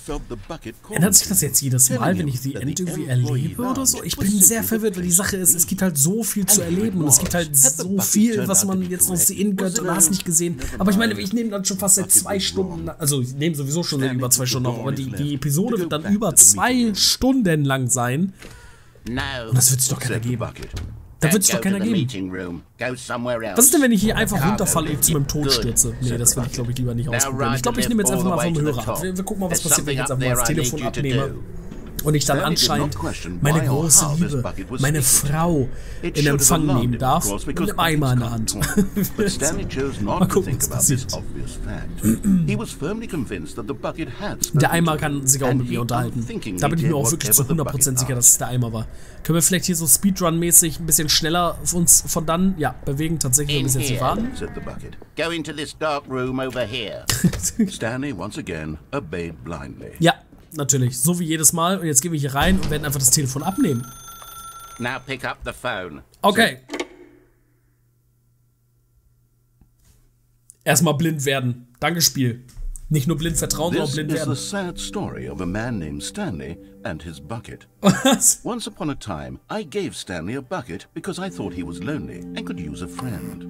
And then, very distressingly, he began to believe the bucket could speak to him. Aber wir haben gar keinen Eimer mehr. Da ist unser Eimer und, und guckt Fernsehen oder was? Was? Nee, Fernsehen ist aber aus. Hallo, mein Liebes. Na? Hallo Stanley, ich bin es, dein Eimer. Drücke Q, um mich zur Arbeit mitzunehmen. Was ist das denn bitte für eine Geschichte jetzt hier? Jetzt ist hier ein Eimer. Okay, weißt du was? Ja, Eimer. Du kommst jetzt mit. The Stanley Parable reassured the bucket was merely meant to provide the comforting glow of companionship. It doesn't literally talk and give you orders. Whatever Stanley is hearing the bucket say to him is just in his head. Da ist der Eimer. Jawohl, mach die Tür wieder zu. Ich muss jetzt arbeiten. Hallo, Eimer, wir setzen uns jetzt hier hin und arbeiten. Drücke U, um mich zurück nach Hause zu nehmen. Ist das jetzt hier, weil Stanley sitzt ja auch vom PC und drückt irgendwelche random Knöpfe auf seiner Tastatur, um das jetzt irgendwie nachzuempfinden oder was? Drücke U, ja klar, komm. Wir gehen wieder nach Hause. I've been concerned about him. Wouldn't you be concerned as well? To see him delusional like this, obsessing over an inanimate metal object? I want to say something to him, but I don't know how I can convince him. I don't know if he'll listen to me. Hallo Eimer. Komm, wir gehen wieder zurück zur Arbeit, mein Liebes. Und wir schauen mal, was die Arbeit jetzt so mit uns bringt, okay? Komm, Eimer. Lass uns zur Arbeit gehen. Stanley, can you hear me? Listen to me. It's just a bucket. It can't think. It can't talk. Eimer. All it will ever truly do for you is effectively transfer a liquid from one location to a different location. That's it. It doesn't do anything else. Also in The Stanley Parable 2 habe ich kennengelernt, dass dieser Eimer weitaus mehr ist als nur das. Komm her, lieber Eimer. Hör nicht auf den lauten Mann. Drücke Y, damit wir nach Hause gehen. Ja klar, nichts lieber als das, mein liebes Eimerchen. Guck, es ist schon Nacht geworden. He's still taking orders from the bucket. Natürlich. You know, once upon a time it was me he took orders from. Me he trusted and listened to. Now all he cares about is his awful bucket. This stupid hunk of metal.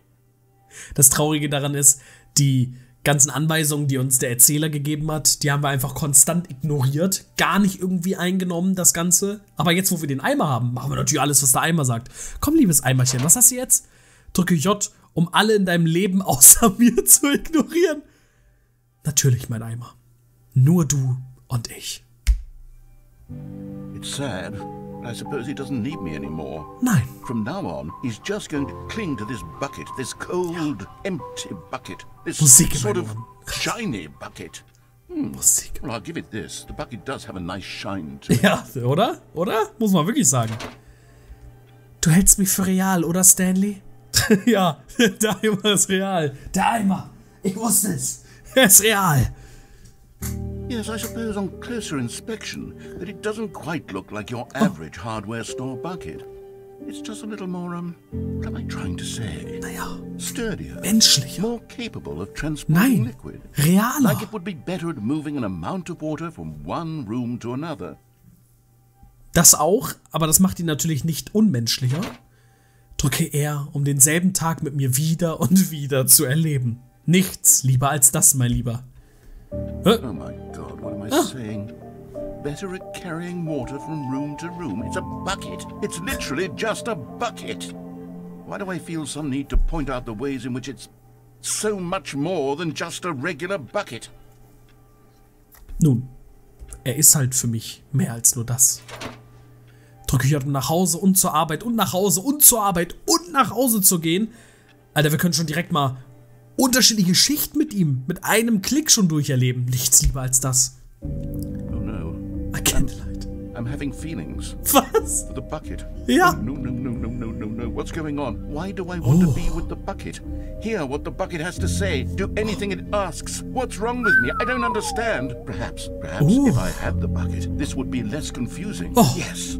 The bucket could tell me what to do in this troublesome situation. Oh, du machst mich ganz wuschig, ganz erregt. Oh, Eimer. Komm her. Stanley, give me the bucket. Give it to me. Give me the bucket, Stanley. I need it. Give it to me now. Give it or I'll... Ich schließe meine Augen.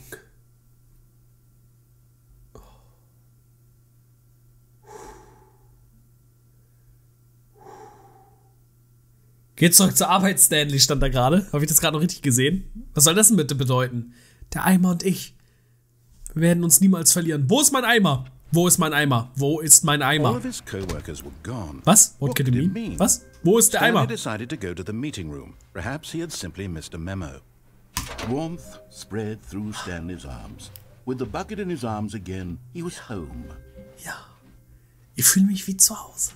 Stanley clutched the bucket tightly to his chest and entered the door on his left. Ja, nach links. Wir sind nach links gegangen. Eimer und ich. Gemeinsam, um dieses Abenteuer zu lösen. Stanley needed the bucket's warmth and comfort now more than ever. Perhaps his boss's office was where he'd find answers.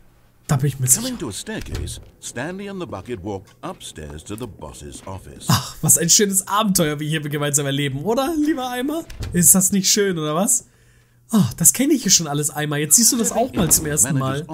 Stanley was once again stunned to discover not an indication of any human. War hier nicht mal ein PC? Crushed by the weight of this revelation, Stanley may have broken down into an emotional dumpster fire, if not for the soothing presence ja, of Gott sei Dank. Der Eimer. Now, in his darkest of hours, did the bucket's warmth and guiding light pierce the dark clouds of confusion and chaos. Am Ende ist dort immer ein Eimer. Always. The bucket would. And he knew it. The two of them were inseparable. Ein Dream At this point, Team. Stanley was so absorbed in the tender spiritual connection he shared with the bucket that he didn't notice the keypad behind the boss's desk. Ah, Nor in his bliss of simply voll being vergessen, near was the hier bucket ist. did he have any notion that the PIN number for the... Und meine Aufnahme ist schon wieder abgestürzt. Das ist wirklich der Wahnsinn. Was macht Stanley Parable bitte mit meinen Aufnahmen? Wie ist die Aufnahme jetzt schon wieder abgestürzt? Ich fasse es nicht. Was ist hier los? Jetzt aber. Also wenn das Spiel jetzt, also nochmal meine OBS-Aufnahme halt eben wegknallt und so, dann muss ich, glaube ich, das Spiel instant deinstallieren, weil ich Angst habe, dass sich irgendein Virus, Trojaner oder sonstiges eingenistet hat, was ich mir bei besten Willen nicht vorstellen kann. Aber warte, 2, 8, 4, 4, 5 war das doch, oder? Bevor ich es verpasst habe. Oh, Gott sei Dank. Oh, Gott sei Dank. Hä? Hallo? So dunkel hier. This is certainly the most logical explanation. Ja, der Eimer wusste darüber Bescheid. Der Eimer weiß ganz genau los. Der Eimer wusste den Code. Der Eimer ist eigentlich auch mein Arbeitgeber. Der ist, ja, das ist mein Chef. Das ist mein Chef. Und deswegen habe ich diese Verbindung auch zu ihm, ne? Ganz klar, weil ich mein ganzes Leben lang nichts anderes getan habe, als in diesem Raum zu sitzen, die ganze Zeit irgendwelche Knöpfe zu drücken und so weiter. Weil der Eimer, weil der Chef, weil ich den liebe. Deswegen auch den Eimer. It would be all Stanley could do to keep himself together, if not for the bucket. Gott sei Dank. Soothing him, comforting him, reassuring that in this darkest moment of uncertainty, he would be all right. Der Eimer ist immer da. The bucket is here for you, Stanley. Everything will be fine. Alles wird gut. Du sagst es. Alles wird gut. Nichts wird mir Stanley passieren. and the bucket walked straight ahead through the large door that read, Mind Control Facility. Lauf zum Escape! Nein, natürlich nicht. Wir gehen selbstverständlich hier mit rein. Der Eimer und ich. Oh. Alles so ungewiss. Ich weiß gar nicht, was sich hier hinter verbirgt. Aber der Eimer, der hilft mir. Oh Gott. Eimer, bitte. Eimer, Hilfe. Hilfe. What horrible secret did this place hold? Stanley and the bucket both wondered. Sogar der Eimer fragt sich das. Ja, Mensch. Und jetzt weiß ich auf jeden Fall, wir sind 427. Ich glaube, beim ersten Mal habe ich 472 gesucht. Und das war natürlich ein bisschen fail. The monitors jumped to life. 4, 4, 4, and 2, Stanley 7. nearly Da dropped sind the wir. bucket in shock. Was? Nein. Oh, Everyone in halt the ihn fest. office was being videotaped. Das sind wir. Monitored like guinea Tatsächlich, pigs. das ist unser Raum. The bucket had never seen anything like this, and it very nearly burst into tears as Der Eimer. Stanley cradled it gently, reassuring it that everything would be fine. Ach, jetzt nehmen wir den Eimer in den Arm, damit wir den Eimer beruhigen können. Das ist also nicht mehr andersherum. Okay, die Geschichte, so kann sich Was the bucket ändern. under the mind control facility's influence as well? Had the bucket been told to do things it didn't wish to do? Da bin ich mir sicher. What kinds of things does a bucket want to do or not want to do in the first place? These questions raced furiously in Stanley's feeble mind. Ist das schön. No! He screamed into the bucket. He couldn't accept it. His own life in someone else's control, never! Es ist schon mega geil gemacht, oder? Mit dem Eimer jetzt. His one friend in the entire world. Und das Süße ist, wir kennen ja schon das Ende, ja. Und jetzt gehen wir mit einem Eimer raus.